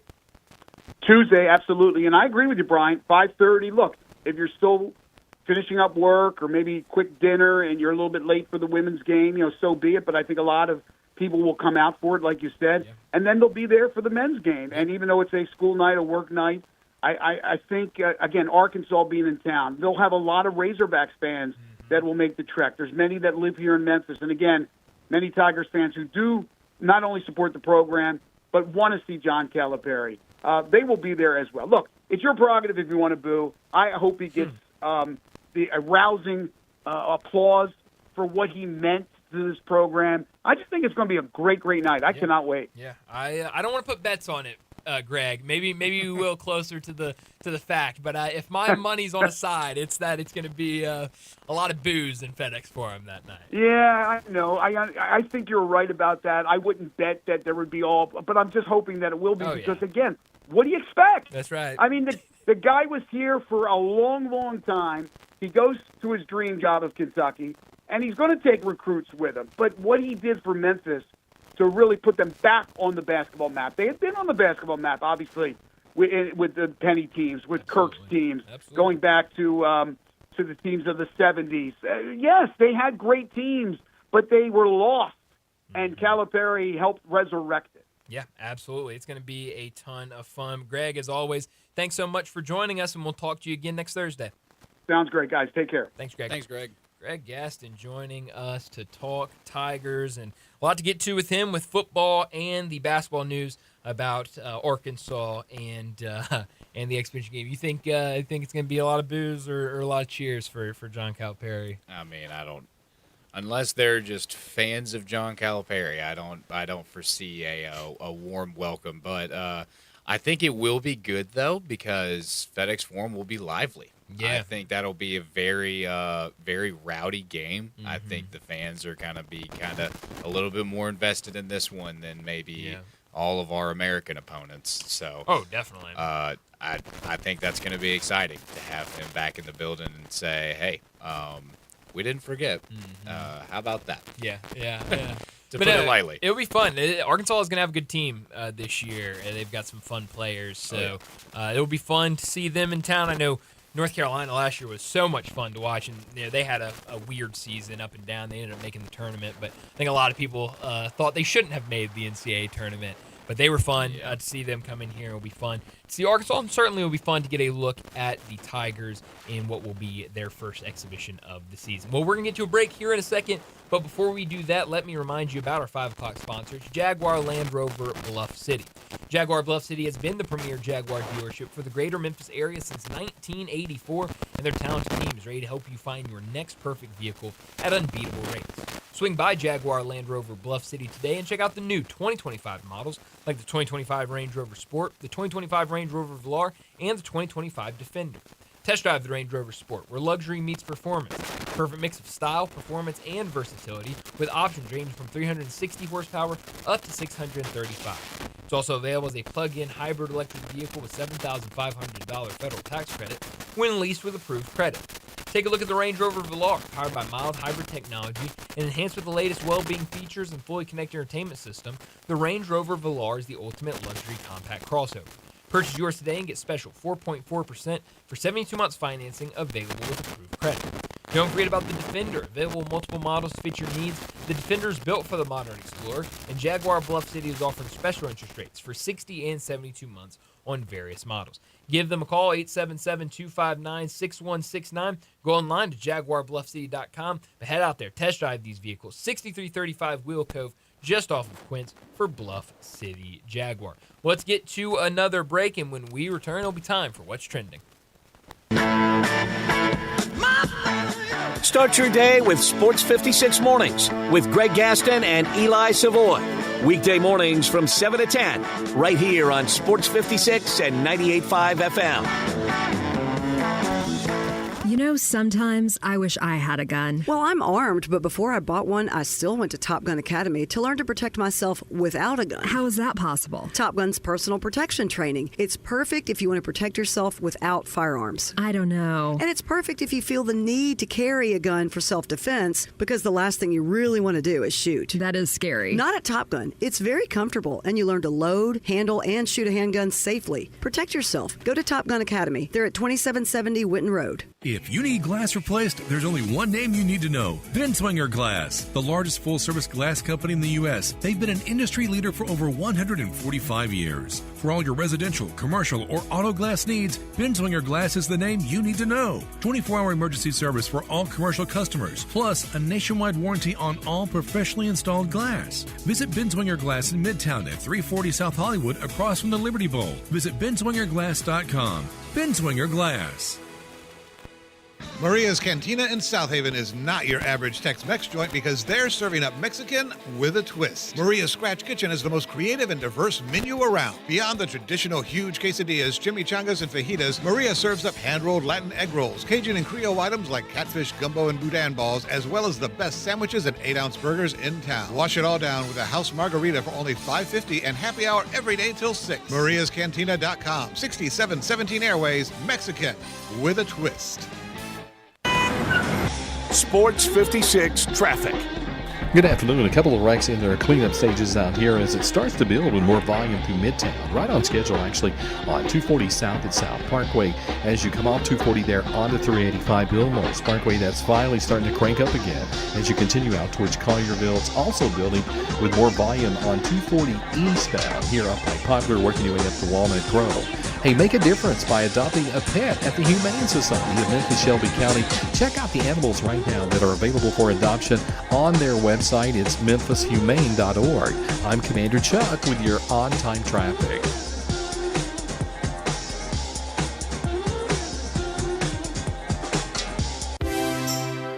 Now, Now, back to Sports Time on Sports 56 and 98.5 FM. This hour brought to you by Jaguar Land Rover Bluff City. Here once again are Brett Norsworthy and Bryant Dacus. Here comes the hero man, says he's a people man. Welcome back in to Sports Time. Bryant and Landon with you as we got about 30 minutes left in today's show. A couple things that I want to get to during this segment, during What's Trending. I want to talk a little bit more about the Cowboys game tonight. But before we do any of that, I should let you know that maybe you need a place to watch the game tonight. Maybe over the weekend you want to go somewhere and enjoy all of the action, because this weekend's really going to be a lot of fun with all of the avalanche of football that we have. Well, I've got the place for you if you're looking for that spot. It's Bell Tavern, located at 117 Barbaro Alley, open 4 to 11 Wednesday through Saturday and 4 to 8 on Sundays. Look, I know nobody likes a loud bar where you can't hear yourself think, much less talk, but that's the opposite of Bell Tavern. Start the night with a gourmet burger and one of their great cocktails in a quiet, dimly lit bar where you can enjoy a game at with your friends. It's not just the burgers. Bell Tavern has the best bar food in Memphis and the coldest beer in the city. For more information about our friends, give them a call, 901-249-6580. Let me try that again, 901-249-6580. That'll get you connected to our friends over at Bell Tavern, or you can go online to belltavern.com. Well, before we break this game down tonight, you have something. You wouldn't give me really anything about No details allowed. What you even wanted to talk about in this segment. All you said before the show started, we had like 15 minutes before the show started, and all you say, you're over there on your computer, and you go, now that's a bold take. Mm-hmm. And he goes, we're going to talk about that. I said, what are you talking about? And you would not give me anything other than, that's a bold take. Well, isn't it obvious? You're just muttering under your breath. It's bold. It's a bold take. It's bold predictions for the 2025 NFL season. See, okay, I didn't know any of that information. Well, you could have at least guessed that it was going to be bold predictions if I said Well, you told me out loud. that. I knew that, but I didn't know what kind of bold predictions. I kind of assumed it would be the NFL, but I really didn't know Well, anything. I mean, let's put 2 and 2 together. I'm a football guy talking about bold predictions. Football season starts tonight. Right. What else would I be Right. talking Let's about? hear This bold is all predictions. according to Garrett Padell of CBS Sports. All right. These are 5 bold predictions for the 2025 NFL season. I want to see if you agree or see if this stuff can happen or if it's just going to remain a bold prediction. Number 1. The Chiefs won't win the AFC. Oh, I think that's very fair. I don't think that's bold at all. No, I think that's going to be factual. I think it's quite tame. Yeah, I mean, I don't know. I think with the Chiefs, you always got to give them like the benefit of the doubt because they're the Chiefs, and as long as they have Andy Reid and Patrick Mahomes and Travis Kelce and some of those other notable guys, like, you know, there's Chris always Jones a good chance. and Chris Hollywood Jones, Brown, Xavier Worthy. Well, you get into some of those receivers, and I don't know. Well, Xavier Worthy was the All-Star last year. Xavier the wide Worthy. receiver. Well, I more meant Hollywood Brown. Okay, that's If fair. I'm being honest, I made that statement while you were saying Xavier Worthy. That's fine. So like I think because they're the Chiefs, I think you always got to say it's like probably about like a. It's always a possibility. It's always like a that they 50-50 can. that they can find a way to get in there, but I don't think that's a And crazy. I'm sure they'll crazy find a hot way. take. I give it after tomorrow's games. Oh boy, here come the Chiefs and Oh, the yeah. refs again. Here, Oh, yeah. always bailing them out, all that kind of stuff. So that's the first one. The Yep. second one, I don't think is going to happen. Travis Hunter wins both Rookie of the Year awards. No chance. Look, I hope Travis Hunter. I hope Travis Hunter has a great Travis career. Kelce's going to win Rookie of the Year. That's right. Oh yeah. He's a rookie now. Taylor Swift is going to get on the Yeah, field. it's a new time of his life, so he's a rookie again. No, I mean I hope Travis Hunter has a phenomenal career in the NFL, and a lot of people are going to be watching the Jaguars to see how it plays out with him as he's listed, I believe, as a starting receiver, and he's listed as a backup cornerback. So there are going to be a lot of people that are watching and seeing how do they use him, how do they play, and it's a conversation that people even had last year before he declared for the NFL draft and before he went to the next level of, okay, you're doing that on Saturdays, but man, you get to Sundays, you get to the NFL, that's a completely different ballgame. Those are everybody, every team, those are grown men out there. Those are the best of the best. You're not going to be able to do what you're doing in college at that same type of level in the NFL. And I don't think he's gonna be able to do that type of level immediately in the NFL. I think it's gonna take some time. I think there's gonna be some growing pains. And then when you see guys out there that are full-time offensive players and full-time defensive players, like I think it's far more likely that he wins neither the Rookie of the Year offensively or defensively than it is that he wins on both sides of the ball, because I think there's going to be a learning curve, and we see learning curves all the time where, all right, this number 1 overall pick or this number 2 overall pick, he's kind of struggling to figure it out in the NFL. That's when they're playing one position. Now you're trying to play 2 positions. So I don't know. I mean, I hope it works out, and I know a lot of people are excited for him, but like, he was drafted very high in my fantasy draft, and it was a sleeper league. And Sleeper put out as a company, we are going to make it where he does not get points for interceptions or defensive touchdowns. Yeah. But you can go into the settings and you can change that. And so it became like this big debate on should in our league we allow him to receive points for interceptions and defensive touchdowns. And I was like, yeah, I mean, go for it. He's a rookie in the NFL. Please, by all means, have all the points you want with him. So it's going to be fun to watch. I know everyone's going to be watching the Jaguars to see how it plays out, but I think that's pretty hot. What do you think it would take for Travis to win one or either of these awards? So that's the, I think, complicated question, because I think for wide receiver, he would need to have certainly a 1,000-yard receiving year. Got a bunch of maybe not a bunch, but needs to have a good handful of QBs or TDs under his belt for him to be considered to win that award. And I think for defense, I mean, you got to see how many deflections, how many tackles does this guy get, interceptions, that kind of thing. And like you were saying, that's really hard to do at that level, especially when, like you were saying, these guys are perfecting their craft in one position that they have been basically hired to do. So, yeah. What would you say Travis Hunter needs to do to be able to win that? Yeah, I don't know. I think it's interesting, because I think you're saying it, and I don't want this next statement for anybody to take this as I'm taking away from what Travis Hunter does or what Shohei Ohtani does. But those are just the 2 examples that we have to look at of guys playing multiple positions at the same time. I think there is a sense of, even if they are just okay at doing it or good at doing it, that it's oh my gosh, they're doing both at the same time. That's crazy.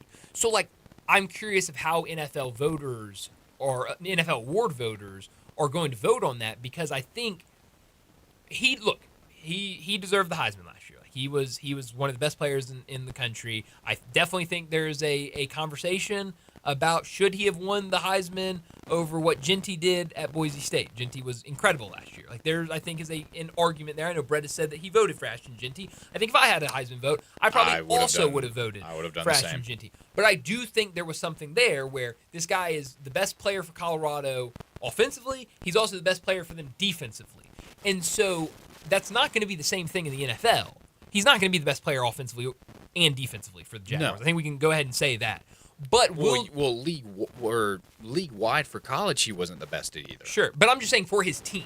He's not going to be the best player for his team on offense or defense this year, because if you're going to well, I was saying for college. Right, no, I know. Yeah. But last year for Colorado, he was the best player on the team, I would say. For Colorado, right. Yes. So that's what I'm saying. He was the best player for Colorado. But that wasn't saying a lot, because Colorado wasn't that great. Sure, but I think there was a sense of that, of Colorado has had a good season, and he is by far the best player on offense. He's the best player on defense, and he's doing that in 2 positions. I think people factor that into what when they vote for Heisman. I think that when it comes to the NFL, there are going to be some NFL award voters that look at it, and if he has a good season, both sides of the ball, they're going to say he deserves to be the rookie offensive player of the year, because he was having to do both at the same time, and he still had a pretty good season offensively. Same can be said for defense. I think there are going to be people that do that. So I'm curious how they vote for it, because I do think there are going to be some people that if he just has a good season, they're going to say, well, I'm voting for him because he's playing both sides of the ball. And I don't think that's fair, but I think it's what's going to happen. Unfortunately, that is what it comes down to. But this is the third bold prediction. Matt LaFleur finally wins Coach of the Year. Matt LaFleur finally wins Coach of the Year. Packers got themselves a team. I was about to say, now they have Micah. I mean, look, that division. I don't care how good your team is. It's gonna be difficult. So I think that's gonna struggle. Look, if the Packers come out and they win the division, then certainly he is absolutely coach of the year. He's definitely in contention. I think all you got to do at that point is if the division is close to what it was last year. If you win that division, I think you are in a great spot for coach of the year. So I don't think that's that crazy. I think a lot of people expect the Packers to have a pretty good team this year. Well, let's stick in that division. Fourth one is Vikings finish last in the NFC North.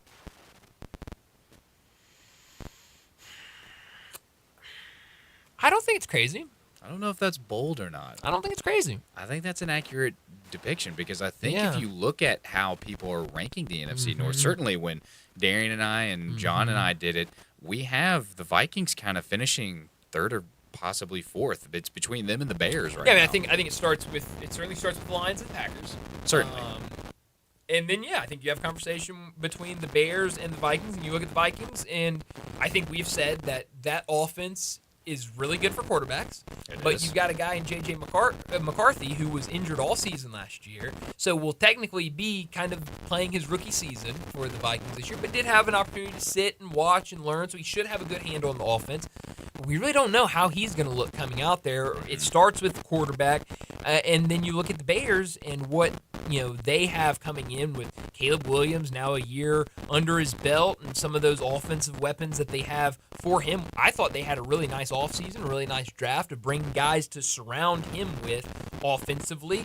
I think they've got some really good pieces defensively, and then you bring in a coach in Ben Johnson, which we're all kind of sitting here, what does it look like with him as a head coach? But if it looks anything like it did... He works quarterback magic. I was about to say, if it looks anything like offensively what the Lions looked like, then I think you could see them taking a step. So I don't think that's hot at all. I think that's...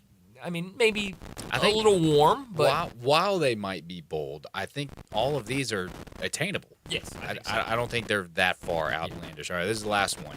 Cardinals win a playoff game.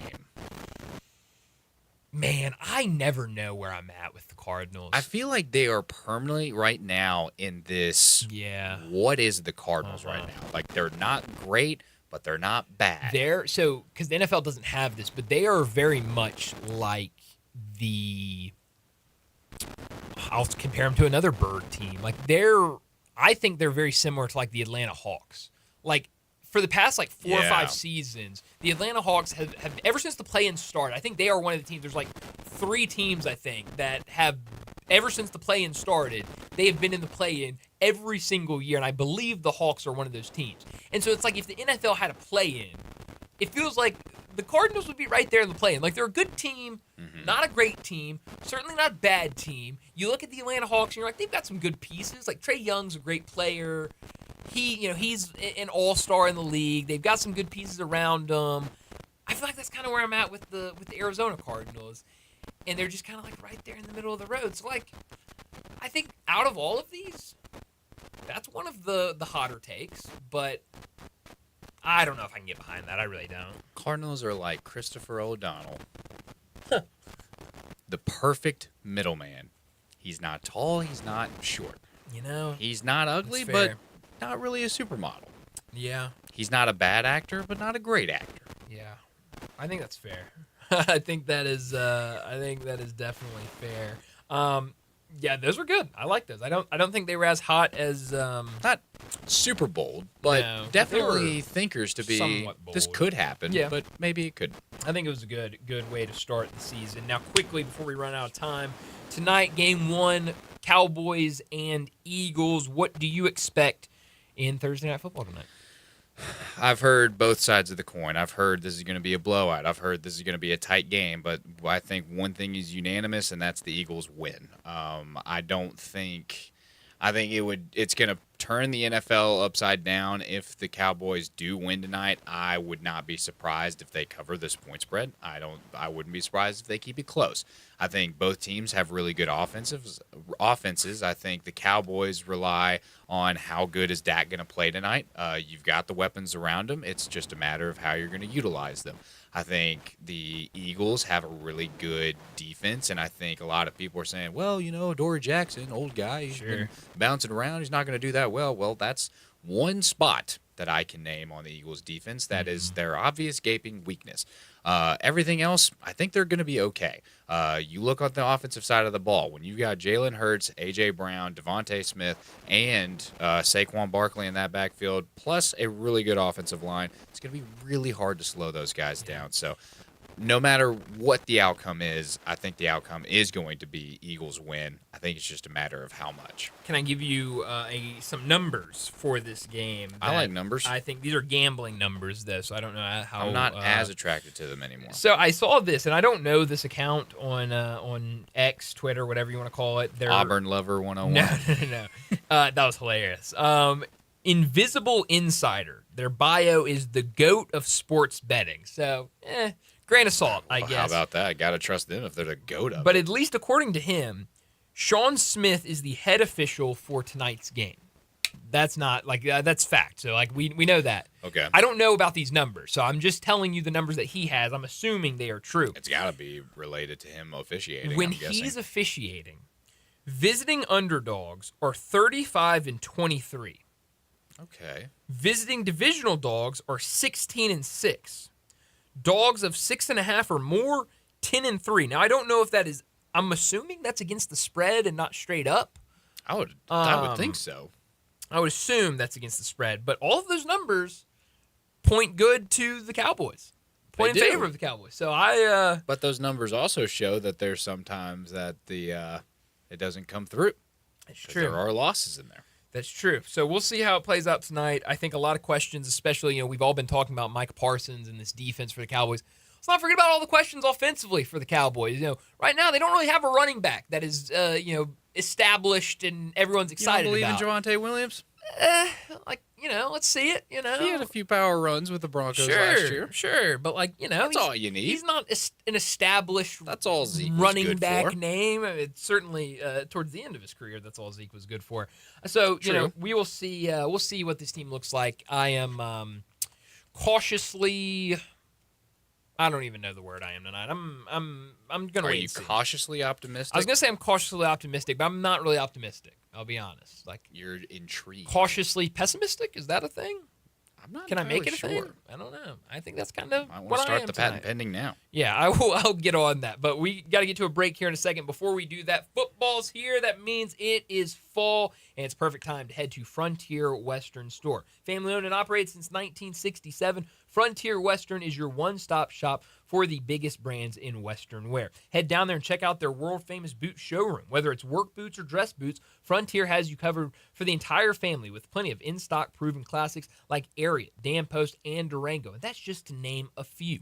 Frontier Western Store is your one-stop shop for Carhartt in the Mid-South, but they've also got you covered with plenty of other brands when it comes to shirts, shorts, jeans, outerwear. Whatever you're in the market for, they've got it. But if you need a new pair of jeans, well, Frontier Western is the place you got to get to. They've got all the brands from Ariat all the way down to Wrangler, and you'll love how easy it is to find the perfect size and style for you. Frontier's pricing is lower than online and chain stores, so you know you'll be getting the best deals. Head down to 5880 Goodman Road in Olive Branch. Check out the entire selection. Open Monday through Saturday, 9 a.m. to 7 p.m., and Sundays, 1 p.m. to 6 p.m. for Frontier Western Store. Well, let's get to our final break, and when we return, we'll wrap up today's show with Moe's Crunch Time. Add a little fun to your lunch break.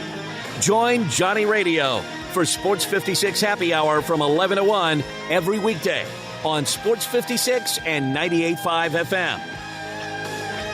Top Gun is the largest indoor range in the Mid-South, but size isn't their only difference. Top Gun has the best instructors with over 300 years combined experience and classes all the way from first shot to master marksmanship. Plus, Top Gun is affordable. Gold membership is just $48 a month. That's just $1.60 a day for unlimited range time, free gun rentals with purchase of ammo, and members lounge access. Top Gun, 2770 Witten Road and TopGunMemphis.com. Always shoot with the best. Top Gun Memphis. Drive like a pro and support a great cause during the sales drive at Landers Ford in Collierville, Landers Ford South in South Haven, and Landers Ford North in Covington. We've provided over 100 new Fords to be driven by the pros at the FedEx St. Jude Championship. Now they're all being sold with demo prices. A portion of the proceeds go directly to the St. Jude's Children's Research Hospital. This is a once-a-year opportunity to trade up to a 2025 Ford Expedition or Explorer. Demo priced below market value. That's right, demo price 2025 Fords below market value. Visit LandersMemphis.com or come see us at Landers Ford in Collierville, Landers Ford South in South Haven, or Landers Ford North in Covington. With our Landers Easy Pass, you can get top dollar for your trade-in to help you save even more. Don't miss your chance. Reserve your demo price 2025 Ford driven by a pro at the FedEx St. Jude Championship before they're sold. Remember, if it doesn't say Landers, you paid too much. Encore flavor, Corky's barbecue. We're cooking it up, down home way. Hickory smoke flavor like the good old days. Hey y'all, Jimmy Stovall here with Corky's Barbecue. With over 175,000 cars served in our drive-thru, 4,000 online pickup orders, and 1,500 party packs delivered to offices and events every year, Corky's is your trusted go-to barbecue for parties. Our party packs start at just $6.99 per person. You can choose 1, 2, or 3 meat combos, pick your favorite sides, and as you know, Corky's always gives you plenty of food, so you never worry about running out. Whether it's pickup or delivery, we've got you covered. Corky's makes it easy to impress your guests. Visit Corky'sBBQ.com to order for your next gathering today. Encore flavor, Corky's barbecue. Rick's Powder Coating for a beautiful finish every time. Rick's Powder Coating specializes in automotive, ornamental, residential, and industrial coating. With 2 conveyor lines and the largest batch ovens in the Mid-South, Rick's can accommodate all of your powder coating needs. Locally owned and operated since 2002, Rick's Powder Coating will customize a beautiful finish just for you. Drop by or call to see how Rick's Powder Coating can bring color to your life. 901-367-2771 or rickspowdercoating.com. Crunch Time is brought to you by Humdinger's Corporate Catering. Enjoy tacos made with crunchy slaw, grilled fish, and chicken, and the best taco sauce in town. Find out more, call Jenny Nash at 901-606-3172. Now, back to Sports Time on Sports 56 and 98.5 FM. This hour brought to you by Jaguar Land Rover Bluff City. Here once again are Brett Norsworthy and Bryant Dacus. This is pretty cool, and we're just getting started.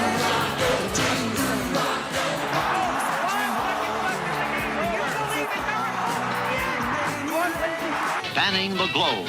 Go crazy, folks!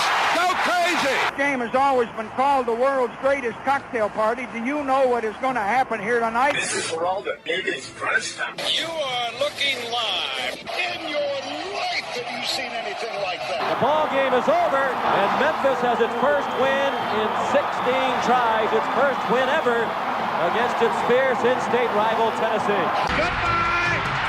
Hello, high school. It's obviously Crunch Time.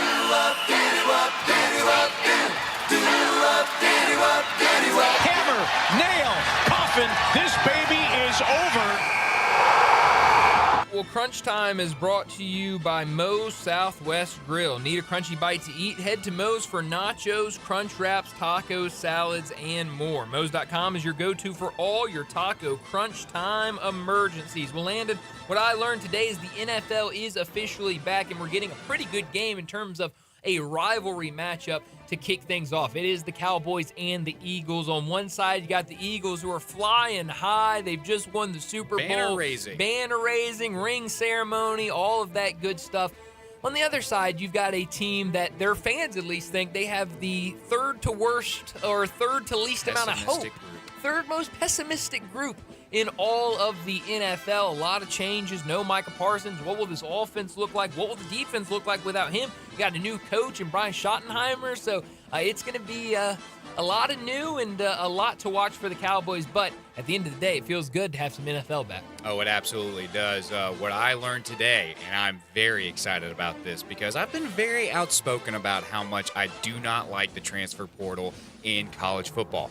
But there's an article that was just released that says major changes are coming to the transfer portal in college football after the NCAA FBS Oversight Committee voted Thursday to move a January transfer window and eliminate the spring window, meaning that this 10-day period that opens on January 2nd, 2026, one day after the college football playoffs are completed, that they have a 10-day window to have all of their transfers approved and done, and then that's it. No second opportunity for a window, no crazy things happening after that. So I think we're moving in the right direction to getting some kind of control over this transfer portal.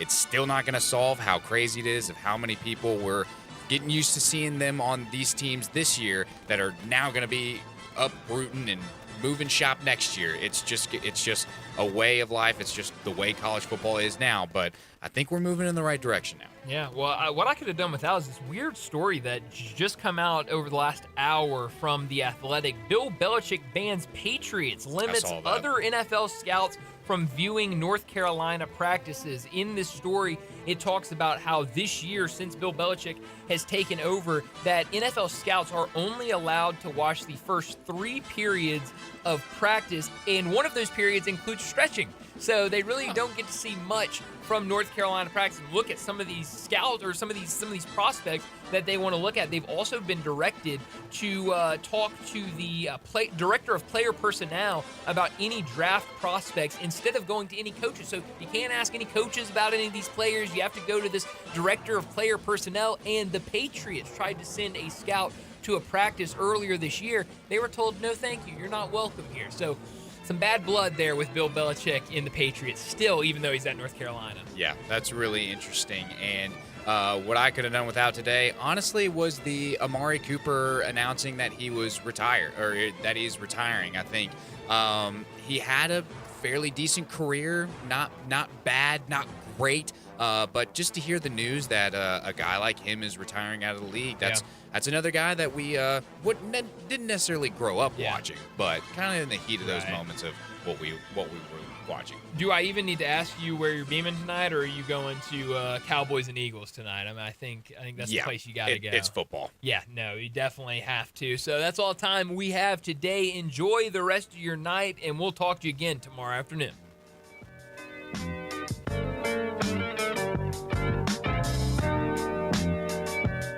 I'm Gary York. I'm the service director at Lexus of Memphis. Our service department wants to be more than just a place where you get your oil changed. We do glass repair, windshield replacement, recalibration of your camera and sonar systems, even wheel repair, tire replacement, all the things you would expect from a luxury automotive dealer. Please check out our website. You can schedule your appointment, check out our specials, hours of operation, or if you'd like to do it in person, please reach out to one of our associates at 901-271-5199. Since 1948, in the alley, the Rendezvous. I'm with John Burgos. John, what's going on in the Rendezvous? Brett, after 76 years, we've decided to expand our product line. Anyone who's tasted our ribs is familiar with our vinegar based. It's now available in a 32-ounce jar. It's so good to baste or marinate all meats. I even put a little bit on turnip greens. Something we've been using at the restaurant or at our house has been the Greek seasoning. My father was a cook, but my mother was a chef. And she was the one that put Greek seasoning on everything from a Mediterranean diet or a steak. My mom used it on soup, salad, veggies, fish, any meats. It's a great seasoning and a flavor enhancer. My brother Nick figured out salt and pepper was more than just McCormick's and Morton's. He's come up with the perfect blend we use to coat our shoulders and our brisket, and he used to make it for his friends as Christmas gifts, and they loved it. All these products are available at the Rendezvous or online for shipping as gifts and in many grocery stores. And if they're not in your favorite grocery store, ask your grocer to stock it. A beloved family affair and still going strong since 1948, the Rendezvous. Tito's Handmade Vodka is America's favorite vodka for a reason. From the first legal distillery in Texas, Tito's is 6 times distilled till it's just right and naturally gluten-free, making it a high-quality spirit that mixes with just about everything. From the smoothest martinis to the best Bloody Marys, beyond the bottle, Tito's has gained a reputation for giving back, teaming up with nonprofits around the world to serve its communities and do good for dogs. Make your next cocktail with Tito's and learn more at Tito'sVodka.com. 40% alcohol by volume, namely 80 proof, crafted to be savored responsibly. Listen up, Rebel fans. Your next winning drive starts at Landers Ford in Collierville. Their game plan is simple. Find you the most savings possible. Make a trade, lower your payments, or let them buy your vehicle even if you don't buy from them. That's how you keep moving the chains. Just like the Grove on game day. Fans all across the Mid-South keep coming back to the #1 Ford dealership in Greater Memphis. See them today in Collierville or online at LandersFordMemphis.com. When you own a Landers Ford, you get the support of a certified service tech with the Landers Ford Remote Service Experience Program. They pick it up, drop it off, or fix it on the spot, so you're never left watching from the sidelines. To finish the drive, the iconic Landers Easy Pass always brings more for your trade and the biggest discounts to put you in victory formation. And now, straight from the 1977 Ole Miss football team that took down #1 ranked Notre Dame, the final snap of the day from Landers Ford President Don Kitchens. If it doesn't say Landers, you paid too much. As reported on Ford's 2024 total new vehicle retail sales report, Memphis market.